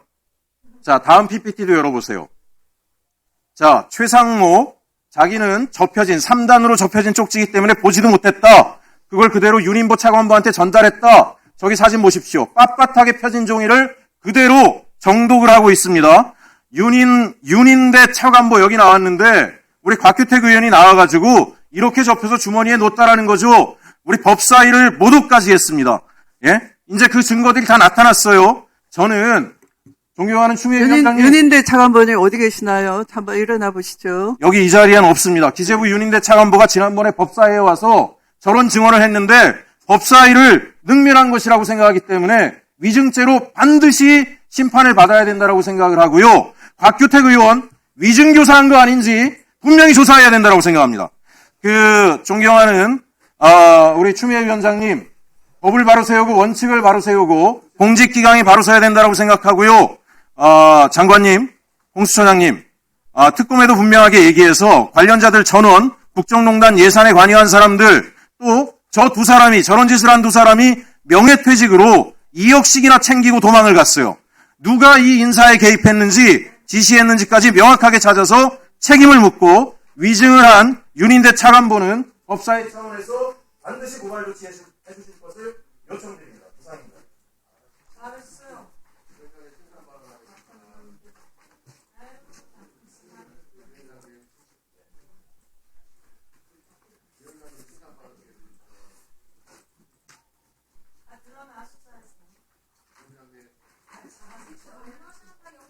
자, 다음은 나경원 의원님 질의하십시오. 저렇게 헛소리를 하는데 시간빨은 줘야 될 거 아닙니까? 저거를 질의하는 의원 보고 위증교사를 했다고 그러는데 말이 되는 질문입니까? 신상 받아가겠습니다. 기회 주십시오. 네, 진행 좀 하십시다. 자, 나경원 의원님 질의해 주십시오. 추미애 위원장님 사퇴하세요. 이럴 땐 신상 발언을 주셔야 되는 겁니다. 자료 요구도 못하게 해, 신상 발언도 못하게 해. 사퇴하십시오. 사퇴하세요. 자, 법무부 장관님. 네. 간첩죄 개정을 국회에서 하라 그러는데요. 민주당이 반대하고 있습니다. 민주당이 간첩죄 처박아 놓은 거 아시죠? 당정회의 의제로 올려주십시오. 네, 자, 아까 당일단 저희가 그렇게 하십시오. 촉구를 하겠습니다. 우리 국회가 저희는 찬성인데 민주당이 처박아 놓고 있습니다. 지금 반중시 심각하다고 하셨는데요. 네. 반중시 심각하다고 하셨죠? 네, 그렇습니다. 반미 시위는 어떻습니까? 그렇게 심한 편은 아니라고 생각합니다. 반미 시위는 심각하지 않다. 자, 반미 시위 이렇게 하는 거 좋습니까? 자, 내란 특검 수사방해 주한미군 규탄 서명. 자, 그 다음 보십시오. 주한미군 떠나면 좋겠습니까? 우리 한국 안보에. 자, 경주에서도 반 트럼프 시위를 하고 있습니다. 그런데 저기에 주최자를 보면 촛불 행동입니다. 촛불 행동. 재미있는 것은 그 대표가 누구냐? 김민석 총리의 형 김민웅입니다. 그런데 김민웅이 연좌제가 아니라 한번 보십시오. 그 다음 보면 저 이재명 대통령 뒤에서 시위하고요. 이재명 대통령하고 귓속말하고 이 촛불 행동은 민주당하고 한 몸 아닙니까? 추미애 대표도 또 추미애 위원장도 저기 가셔서 한 말씀 하셨더라고요. 촛불행동에서 하는. 자, 근데 보십시오. 자, 반중 시위뿐만 아니라 이렇게 트럼프 대통령 와 있는데 반미 시위하고 그러면 우리 유리한 협상 할 수 있겠습니까? 반중 시위랑 똑같은 잣대로 처벌해 주십시오. 그렇게 하시겠습니까? 지금 그 시위에 대해서 저희 그 법무부가 직접적으로 관여하시는 분야는 별로 없습니다. 아니, 아까 반중 시위가 심각한 예, 수준이라고 하니 상황이라고는 좀 말씀드렸습니다. 대통령도 반중만 혐오 시위라고 하는데 반미 시위도 살펴보시라. 반미 시위는 국가 안보 이익과 국가 경제 이익에 직결됩니다. 그래서 이 부분에 대해서도 꼭 살펴봐 달라는 얘기고요. 그 얘기하셨어요. 그 김민웅 뭐라 그랬냐? 베네수엘라 사법개혁처럼 해야 된다. 차베스 혁명이 일어났던 베네수엘라 사법개혁은 좋은 모델이다. 그게 민주당이 하는 거 아닙니까? 대법관 증언하는 거. 그래서 저희가 위헌이라고 하고 이것이 독재의 시작이라고 하는 거 아닙니까? 그러니까 한몸인 김민웅 촛불행동 대표가 하라는 대로 하는 것 아닌가 이런 생각이 듭니다. 그렇지는 않은 것 같습니다. 네. 내란몰이가 끝을 모릅니다. 우리 국정감사하면서요. 조용히 좀 해주십시오. 국정감사하면서 내란이 정가의 보도입니다. 내란이 소설에 좋은 소재입니다. 내란 붙여서 정말 소설을 써도 기가 막힙니다. 법원과 검찰과 수사와 재판의 기본 원리를 알고들 하시는 말씀인지 하는 생각입니다. 자, 우리 국정감사에 내란이란 말이 얼마나 많이 나왔는지 한번 조사해봤습니다. 지난주까지 조사해봤는데요. 대법원 국정감사 첫날 111회, 법무부 102회, 대법원의 그다음 두 번째 대법원 34회, 감사원 26회, 헌법재판소 103회, 군사법원 64회, 서울고법 114회, 법제처 131회. 내란으로 시작해서 내란으로 끝납니다. 그런데 문제가 뭐냐? 법무부, 법원행정처, 오늘도 지금 법원행정처 대법원에서 회의 있었다고 그러는데 법무부, 대검 왜 회의했냐고 난립니다. 12월 3일 계엄날. 아니, 계엄이 발생했으니까 국가기관이 회의하는 거 당연한 거 아닙니까? 법무부 장관? 이게 이제 박성재 법무부 장관 같은 경우는 아니, 의원님도 아시는 것처럼 일반적으로 법치의 상징이 돼야 될 참모 아니겠습니까? 자, 그 얘기를 하시지 말고요. 자, 계엄이 발생했다. 그럼 국가기관이 회의를 하는 것이 당연합니까? 아니면 계엄이 발생했는데 다 집에 가서 자야 됩니까? 그 계엄의 위헌 위법성이 정말 명백했기 때문에 자, 회의를 하는 것이 맞습니까? 안 맞습니까? 정성호 장관께서도 자, 파당적으로 답변하시지 말고요. 자, 조용히 좀 하십시오. 조용히 좀 하십시오. 위원장님, 회의 진행 좀 해주십시오. 공정하게 좀 하세요, 위원장님. 모든 국가기관은 계엄이 발생하면 회의를 해야 되는 겁니다. 그런데 공무원을 드잡습니다. 공무원을 드잡아. 공무원들 보고 왜 내란에 동조했냐고 합니다. 그리고 뻑하면 내란 동조 세력이라고 합니다. 네, 이것이 무슨 문제가 되느냐? 전현현 똑바로 들으세요. 앞으로 계엄이라는 것이 진짜 발생해야 될 그런 사안, 국가안보에 중대한 사건이 있을 때 모든 공무원들이 집에 가 있으면 국가 시스템이 돌아가겠습니까? 저는 지금 이러한 민주당의 공무원 드잡이가 대한민국의 국가 시스템을 무너뜨릴 수 있다는 것을 말씀드립니다. 두 번째로 민주당이 우리 당 보고 내란 동조당이라고 하는데 민주당이야말로 입법 내란 정당입니다. 탄핵을 몇 번 했습니까? 그리고 지금 해놓는 법안들이 도대체 헌법에 맞는다고 생각합니까? 법원행정처장도 대답해 보십시오. 도대체 헌법 소원을 해서 헌법 101조 1항 2항을 보면 사법권은 법원에 속한다. 법원은 최고법원인 대법원과 가끔 법원으로 구성된다고 되어 있습니다. 그런데 이 애매모호한 규정으로 기본권이 침해되었을 때 헌법재판소 판결의 취지에 반했을 때 이 판결을 갖고 사심제를 한다는 것이 도대체 헌법에 맞습니까? 사법권을 침해하는 것뿐만 아닙니다. 민주당 의원들 반성하셔야 됩니다.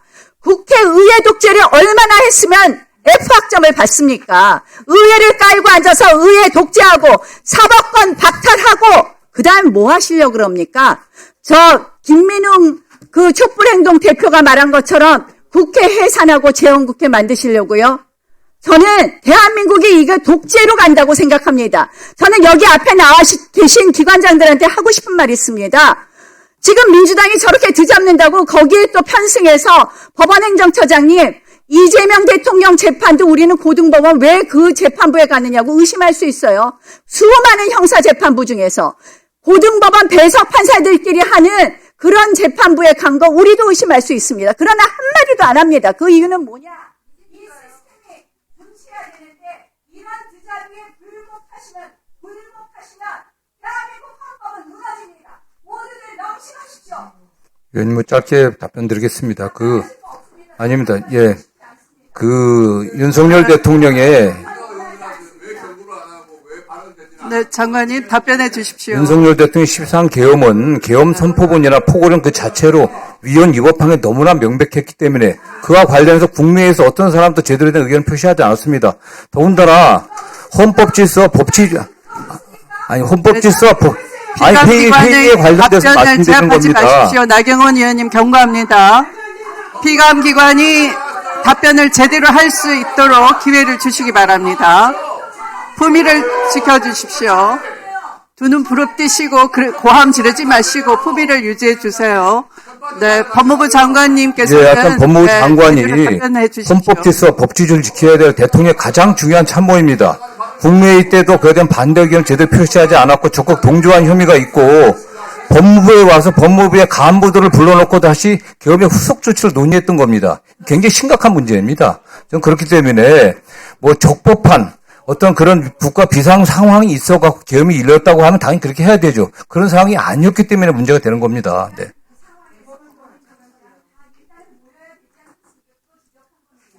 자, 곽규택 위원님에 대해서는 아까 경고해 드린 바와 같이 위원장 바로 가장 가까이 계시면서 계속 고함을 지르시고 의사 진행을 방해해 왔습니다. 발언 제한 조치합니다.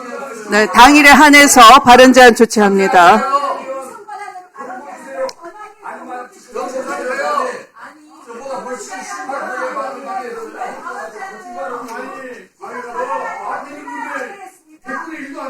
자, 곽규택 의원은 아까 서영교 의원에 대해서도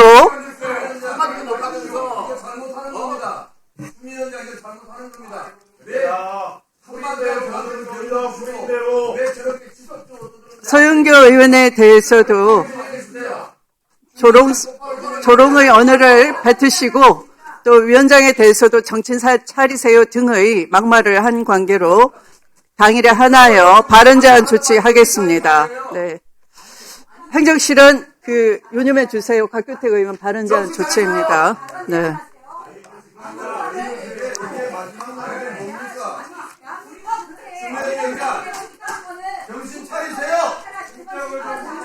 자, 신동욱 위원에 대해서도 발언 제한 조치합니다. 신동욱 위원에 대해서도 발언 제한 조치를 했습니다.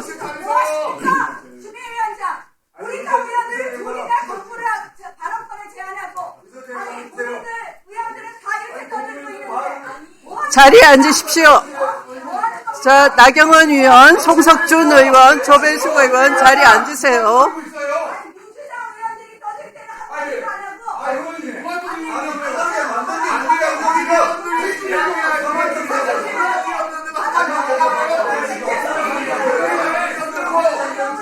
자, 국회 직원 여러분께서는 체정을 해주시기 바랍니다. 국회 경위 여러분, 상임위에 배속된 국회 직원 여러분, 보좌진 여러분은 체정해 주시기 바랍니다. 의사 진행 방해 행위를 제대로 체정해 주시기 바랍니다.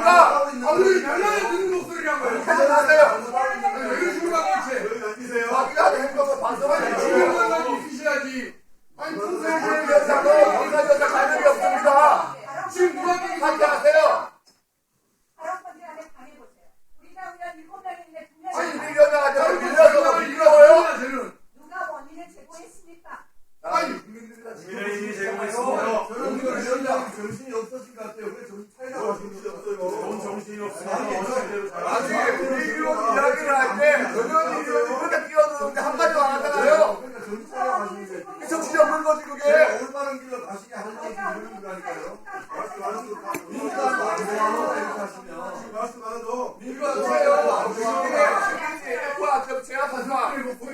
아니라고요. 아니시죠. 공정하게 운영하셔야지 저희한테도 할 말이 있잖아요. 아, 우리 매년 하는 일이에요. 매년 하는 일이 있습니까? 뭘 하고요? 자가성에 뭐가 있습니까? 똑바로 하시면 항상. 아니, 똑바로 하시면. 항상 우리 위원회 할 때, 저번에 그렇게 중간에 뛰어들었는데 한마디도 안 하셨잖아요. 아니, 들리지도 않는 소리예요. 민주당이 억울하시면 위원장님도 올바른 길로 가게 설득을 해주세요. 지금 뭡니까, 이게? 아니, 저는 아니, 오늘 안 됩니다. 연주가 보고 나오니까 여기까지 뭐 그렇게 난리 쳐서 연주가 보고 나면서 보세요. 뭐가 잘못됐는지 여기에서 낱낱이 적어놨습니다. 무슨 예를 주십니까? 저는 얘기가 그렇다고 제가 위원장님한테 인수가 안 가르니까 이렇게 뽑는다고 제가 위원장님한테 바로하게 하려고요. 우리가 뭔데 했습니까? 저 한마디 했는데 바로 변호했잖아요. 그걸 밖에 변호하는 얘기하는 한마디도 안 했어요. 예의를 무슨 예의를 지키냐고요. 반말하지 마시라니. 저쪽에서 무슨 반말을 합니까? 정신같이 배우라고 하고 윤장으로 같이 해요.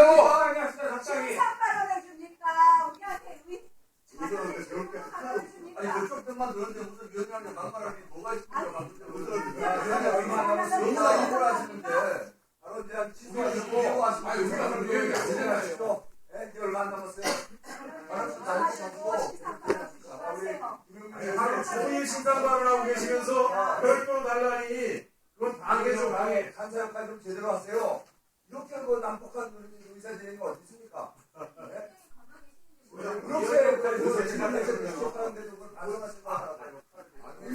그렇게 말하는데 그렇게 뛰어드는데 한마디도 안 하잖아요. 법사위원장이 같이 하세요 그러면.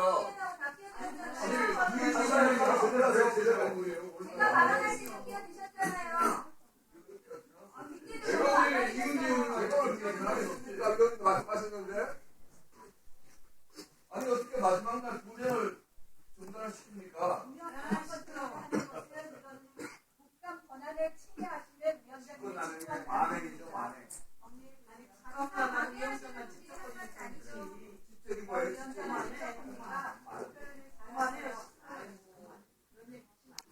적어도 기본적인 룰만 지켜주시면 이렇게 얘기하지 않습니다. 기본적인 룰만 지켜주세요. 자, 다음은 이성윤 의원님 질의 시작해 주십시오. 조용히 해 주십시오. 제 차례입니다. 무슨 시간을 줘요? 그냥 하십시오. 그러니까 자, 이성윤 의원님 그냥 하시면 됩니다. 다. 밖에는 다 제대로. 오버하지 마세요. 있으니까. 네. 그냥 진행하시면 돼요. 예. 전주울 출신 이성윤입니다. 현대협 처장님. 예. 현대협 처장님은 법원에서 뭐라고 부른지 아십니까? 현대협 딜레마에 빠졌다. 이렇게 얘기를 해요. 현대협 처장님은 제가 알기로는 정말 마음 신성도 고우시고 착하시고 법률 지식도 해박하시고 존경받는 분인데 조희대 처장을 만나가지고 그 중간에서 그 답변을 받으다가 답변을 대신하다 보니까 꼬이고 힘들고 본인도 힘드시잖아요. 그 현대협 딜레마에 빠져가지고 얼마나 힘드십니까? 직접 나오셔서 말씀하시라고 하세요. 제가 오늘 아침에 말씀드린 거 이 세 가지 질문 현대협 처장님은 답변할 수가 없는 거 몇 개 없지 않습니까? 세 가지. 아까 중앙지법 배당에 관해서 보면요. 이게 적시 처리가 필요한 중요사건의 선정부의 배당에 관한 애교 보면 7조가 있어요. 말씀대로 한다 하더라도 법 위반이에요. 왜냐하면 전담 재판부가 있는 경우에는 거의 다 배당으로 돼 있어요. 7조 1항 단서에 보시면 보셨습니까? 전담 재판부가 있지 않습니까? 중앙지법에는. 근데 이걸 왜 갑자기 지정사건을 해가지고 직연재판부에 배당을 합니까? 이거는 무작위 배당이 아니고 지정 배당입니다. 그 배당 경위를 저들이 묻고 있는 거예요. 회장님은 그 딜레마에 빠진 거예요. 현대협 딜레마에 빠져가지고 중앙지검도 제대로 대변을 못 하시고 조희대 대법원장도 제대로 대변을 못 하시고 중간에서 너무 곤혹스럽지 않습니까? 국민들이 그 선하시고 열심히 하시는 현대협 법원 행정처장님을 그런 눈으로 보고 있어요. 지금 법원 내부에서도. 법원 내부에서 안쓰럽다는 겁니다. 차라리 거리하십시오. 조희대 대법원장님 직접 나오셔서 답변하시라고. 이거 어떻게 아십니까? 두 번째 배당 경위도 잘 모르셨습니까? 우리가 보기엔 이상해요. 이건 지정에서 배당된 거고, 저희가 보기에는 이건 무작위 배당이 아닙니다. 이게 규정을 중앙법원장이 와서 이미 다 실토를 했고, 이거는 이미 1월 31일 날 직결을 찍어서 배당한 겁니다. 자료를 주시고요. 저기, 회장님. 예. 이진관 부장판사 아시죠? 예. 개인적으로 모릅니다. 보시겠습니다. 경찰과 군이 투입되었고 군인들은 무장한 상태로 투입된 것으로 확인이 됩니다. 그런 상태에서 국무총리였던 피고인이 국민들을 위해서 어떠한 조치를 취했습니까? 형사합의 25부 지기현 재판장의 진행과 큰 차이가 체감되는 대목입니다. 같은 부장판사인데 왜 이렇게 차이가 나겠습니까? 우리 이진건 판사는 사건을 11월 달까지 끝내겠다. 또 재판 과정도 공개하겠다. 또 내란 우두머리 방조에서 내란 중요 임무 종사자로 공소장 변경도 요구했어요. 이건 제대로 재판하겠다는 의지를 표시한 것이고, 그때 한덕수 총리가 뭐라고 그러냐면 비상기업 상황에서 국무총리가 국민을 위해 무슨 조치를 취했냐 물었어요. 아시죠? 국민들이 바로 재판부에서 듣고 싶은 말이 이런 겁니다. 국민을 대신해서 재판하는 거잖아요. 그러면은 이진관 재판장처럼 이렇게 그러면 한덕수 총리는 무슨 일을 해야 됩니까? 물어야 되는데 지금 지기현 재판부 웃고 있는 겁니다. 자기 잘못했다고 재판부 변호인한테. 이런 재판장 믿음이 가겠습니까? 지금 국민들은 이런 비상기업 상황에서 이진관 부장이 물었던 것처럼 최고 법원의 수장 조희대 대법원장이 도대체 무슨 조치를 취했는지 묻고 싶은 거예요. 아시겠습니까? 우리 법무장관님. 네. 청산가리 막걸리 살인 사건 있지 않습니까? 예, 뭐 보도 들어서 보셨죠? 네. 그거 보시면 한글 해석도 잘 안 되는 아버지하고 늙은 아버지하고 그다음에 경계성 지능장애인 딸이 공모해서 청산가리를 타서 사람을 살해했다는 거 아닙니까? 결국 재심에서 검찰이 짜집기 소설을 썼다는 것이 나왔지 않습니까? 예, 그렇습니다. 그 과정에서 해위 협박 강압 이게 말이 됩니까? 검찰은 과거에 약초 노거리 사건, 그다음에 3례 나라 슈퍼 사건 아시죠? 예, 예. 그것도 지적장애인한테 겁박해가지고 강요하고 회유해가지고 사건을 만들어가지고 결국 무죄 났지 않습니까? 검찰은 끝까지 이렇게 약하고 부족하고 힘든 국민들 이렇게 괴롭히고도 지금까지 해치 안 된다는 것이 신기할 정도였어요. 이 사건으로 사건을 조작하거나 회유한 검사들 지금 책임지는 게 하나도 없습니다. 형사적으로 처벌할 방법도 없는 걸로 알고 있는데요. 정말 거기에 관여한 검사들 좀 찾아서 역사적 교훈이라도 좀 삼을 수 있도록 우리 장관님께서 조치를 해 주십시오. 예, 일단 뭐 올라오면 이렇게 어떤 조치가 가능한지 좀 확인해 보고요. 어쨌든 매우 어떤 불행했던 사건이고, 개인적으로 어쨌든 피해자에게 굉장히 죄송하다는 생각을 갖고 있습니다. 그런데요. 이재명 정부 와서는 예. 저희들도 이런 일이 없도록 저희들이 최선을 또 다하고 있습니다. 장관님, 이번 국감 때 정말 놀라웠습니다. 검찰이 78년 만에 해체된 원인에 대해서 검찰이 신뢰 위기를 겪었고 기회 있을 때마다 개혁의 기회마다 자정에 실패했다. 이렇게 반성하는 검사장이 있는가 하면 검찰 개혁에 반대한다. 이렇게 주장하는 검사장도 있었습니다. 아십니까? 저는 검찰 개혁에 대한 반대라기보다도 개인적인 의견이지만은 기본적으로 어떤 검찰 개혁 필요성은 저는 다 공감하고 있다고 생각하고 있습니다. 근데 검찰이 보니까요, 아직도 오만하고 평검사들이 나와가지고 그 오만한 태도 국민들이 다 봤습니다. 한문혁 부장 감찰했지 않습니까? 특검에서 발표하자마자 바로 인사조치하고 특검 감찰 조치 한다고 발표했지 않습니까? 그런데요, 저희가 울산지검 분변사건 감찰해달라고 하고 공문도 보내고 결과를 알려달라고 하는데 계속 감사 중이라 알릴 수 없다는 겁니다. 한문혁 사건은 초스피드로 이렇게 감찰하고 인사조치까지 하더니 이 사건은 계속 모른다는 거예요. 더군다나 법무부가 감찰하는지 안 하는지 모르겠습니다. 근데 감찰을 꼭 해서 진상을 밝혀주시고요.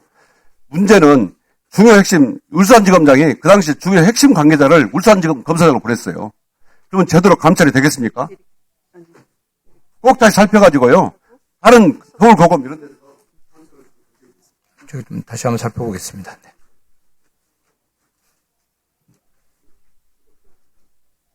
네, 수고하셨습니다. 김용민 위원님 질의해 주십시오. 으면 발언대로 좀 나오십시오. 예. 먼저 법원행정처장님께 질의할게요. 예.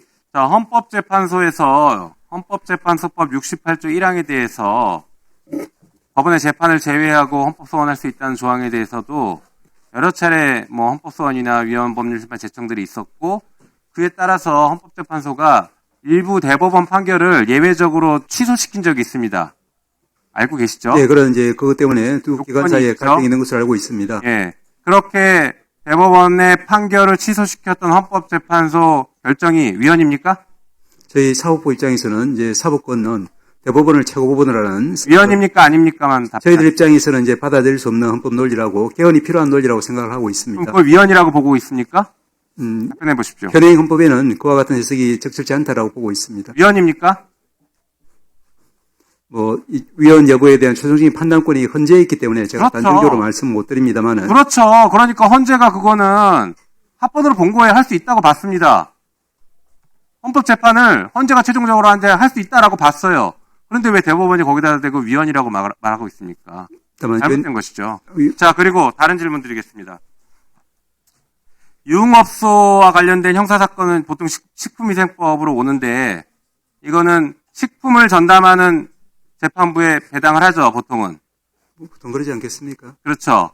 자, 직위원재판부, 경제, 식품, 보건, 전담 재판부입니다. 알고 계시죠? 일반 재판부로. 네. 아니요. 그 얘기하는 거 아닙니다. 좀 들어보십시오. 경제, 식품, 보건 재판부인데 그 직위원 부장판사가 유흥업소 가서 술을 마셨어요. 술 얻어먹고 왔단 말이에요. 그러면 식품사건, 식품위생법으로 오는 사건들 제대로 재판할 수 있을까요? 그거 자체가 지금 징계 사유가 되는 거 아닙니까? 그거 자체가 이해충돌 생기고 문제 있어 보이는 거 아닙니까? 국민들은 그렇게 봅니다, 상식적으로. 자, 우리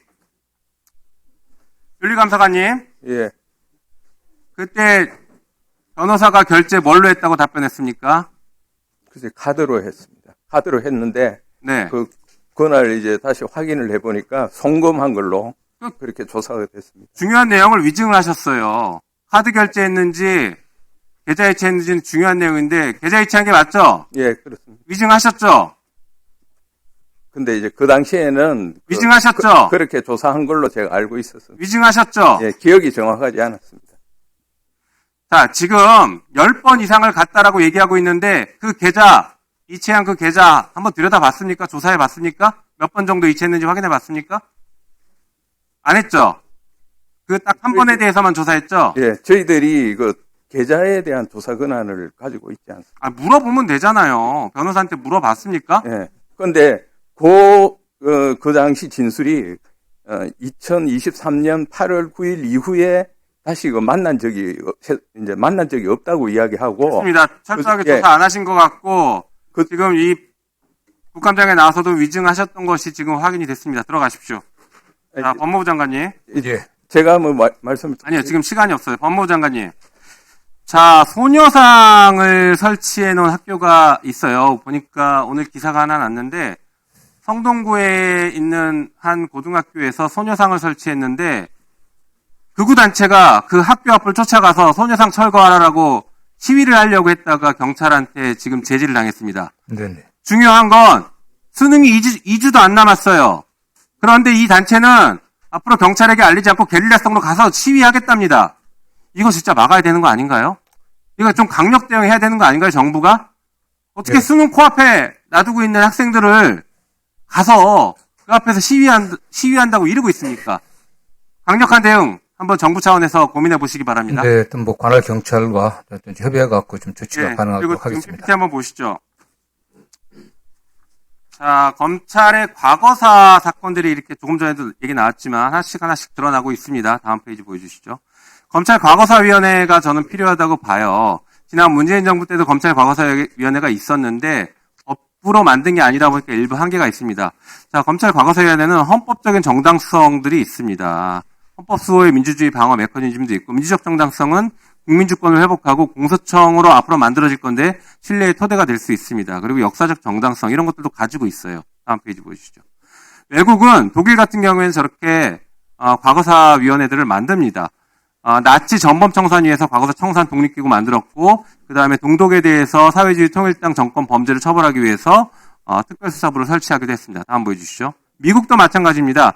전문 직무책임 같은 것들을 만들기도 하고 경우에 따라서는 의회에서도 조사기구를 만들기도 합니다. 다음 보여주시죠. 스페인도 과거사 청산을 위해서 진실위원회 제도를 도입했고 실제 과거사 청산을 열심히 하고 있습니다. 다음 보여주시죠. 자, 그래서 우리 정부도 검찰의 그 수많은 과오에 대해서 과거사 청산을 위한 과거사위원회, 검찰 과거사위원회를 별도로 설치할 필요가 있다고 봅니다. 아까 말씀드렸던 것처럼 과거 문재인 정부 때는 법으로 하지 않다 보니 검찰의 반발이나 여러 가지 문제점들이 생겼어요. 그럼에도 불구하고 김학의 사건을 거기서 밝혀냈고, 제가 당시 위원이기도 했습니다. 뭐 형제복전 사건 등등 굉장히 중요한 사건들을 많이 했어요. 그러나 법으로 만들어서 제대로 할 필요가 있습니다. 자, 그리고 이게 무엇으로 연결되냐면 다음 페이지 보시죠. 자, 국가공무원법에 보면은 자, 직제와 정원의 개폐 등이 있을 때에는 해당 공무원을 면직시킬 수 있습니다. 다시 말해서 검찰청이 폐지되기 때문에 검찰청에 있는 공직자들은 저 법에 따라서 다 직권 면직시킬 수 있습니다. 다음 페이지 보여주시죠. 그러나 직권 면직을 다 시키지 않고 새로 재임용하거나 전직 뭐 이런 것들을 하려면은 이렇게 해야 됩니다. 심사위원회를 구성해서 그 심사위원회 심의 의결을 거치도록 하고 있습니다. 자, 지금 검사들이 검찰청 폐지되고 자기들이 다 이제 뭐 공소청 가냐 안 가냐 아니면 검찰청 다시 가져오냐 마냐 이런 얘기하고 있는데 그거 고민할 때가 아니라 법무부가 저렇게 강력하게 심사위원회 두고 잘못한 검사들 걸러내야 됩니다. 다음 페이지 보여주시죠. 다음 페이지. 그리고 검사들 정관예우 심각합니다. 이런 것들도 지금 이제 막아내야 돼요. 얼마나 많은 돈을 벌고 있습니까? 자, 다시 한번 정리하면 검찰 과거사위원회로 잘못된 사건 조사하고 심의위원회 만들어서 검찰 직무와 관련된 조사를 별도로 해서 새로운 공소청이 만들어지면 정말 자질이 훌륭하고 공직자로서의 기본적인 자세가 되어 있는 공무원들만 공소청에서 일할 수 있도록 하셔야 됩니다. 어떻게 보십니까? 예, 뭐 하여튼 뭐 그런 필요성도 일부 있어 보이는데요. 어쨌든 윤석열 정권뿐만 아니라 그 이전부터 뭐 검찰뿐만 아니라 검찰, 경찰, 뭐 국정원, 또 군 정보기관, 또 과거 권력기관들의 권력 남용에 대해서는 차제에 어쨌든 종합적인 점검들이 좀 있어야 된다는 생각도 하고 있고요. 저희는 내부적으로 이재명 정부의 어떤 검찰은 과거와는 다르게 변화되려고 여러 노력들을 하고 있습니다. 네, 수고하셨습니다. 방금 김용민 위원께서 굉장히 중요한 포인트를 지적해 주셨네요.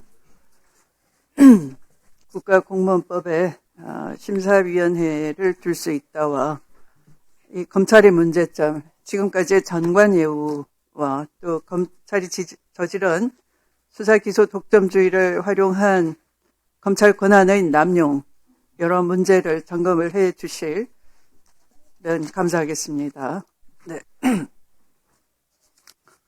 그러면 법사위원장으로서 법사위원인 제가 질의하도록 하겠습니다. 우선 법무부 장관님, 네네. 아까 김기표 위원님께서 하신 질의와 관련이 있는데요. 이 대검의 문서 감정 규정이 갑자기 어느 날 개정이 됐습니다. 보고 받으셨습니까?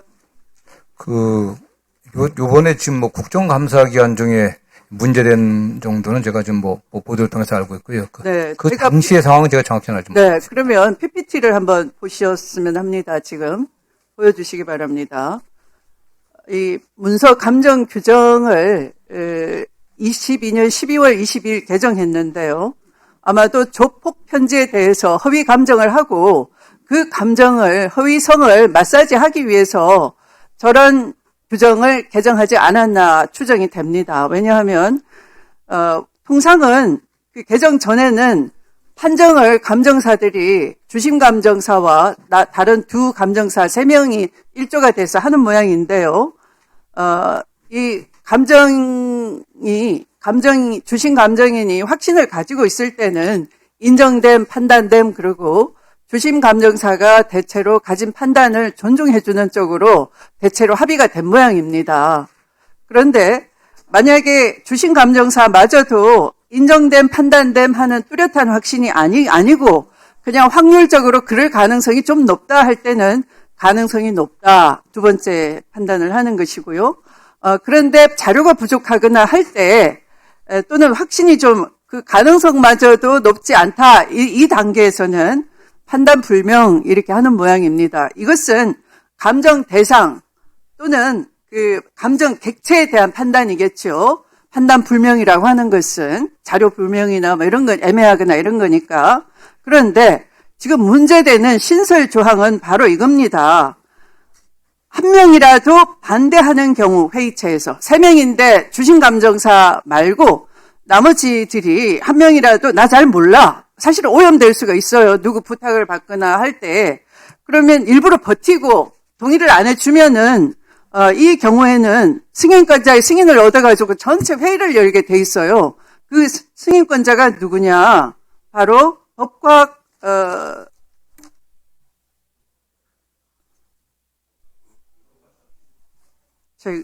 네. 그러니까 법과학 분석 과장인 거예요. 그러면 법과학 분석 과장은 누군지 아십니까? 검사인 거예요. 네네. 그러면 이것은 승인권자 검사가 승인을 하면은 어떻게 되겠어요?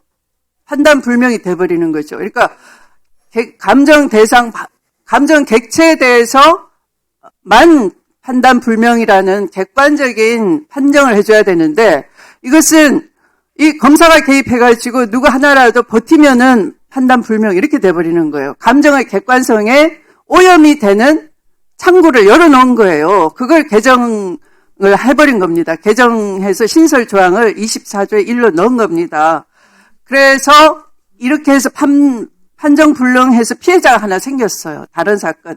아마 그 대구에 있는 어떤 공장에 대한 뭐 계약서 위조 사건 같은 경우인데요. 그러니까 지금 이 피해자는 이 사건으로 인한 피해는 사실은 이 조폭 편지 사건의 그 피고인이라 할 수 있는 거죠. 허위 감정을 마사지하기 위해서 이런 예규를 무리하게 만들었으니까. 그러면 하실 일은 법기술입니다. 이 법기술이 들어간 거예요. 검찰의 법기술. 그러니까 이 검찰의 법기술로 가장 유명한 것은 한동훈의 시행령 독재라고 할 수 있는 검수완박법의 시행령을 통해서 수사 대상을 확대한 것. 그러니까 시행령이나 내규나 외부에서 잘 알 수 없는 검찰의 임의성이 개입된 그런 예규들을, 법기술을 부릴 수 있는 예규들을 몽땅 다 점검을 하셔서 주로 윤석열 검찰 독재 통치 하에서 다 만들어졌어요. 그것을 전수조사하셔서 법사위에 보고해 주시고 또 법사위의 의견을 물어서 그 시행령을 다시 정상적으로 돌려놓는 작업을 부탁드리겠습니다.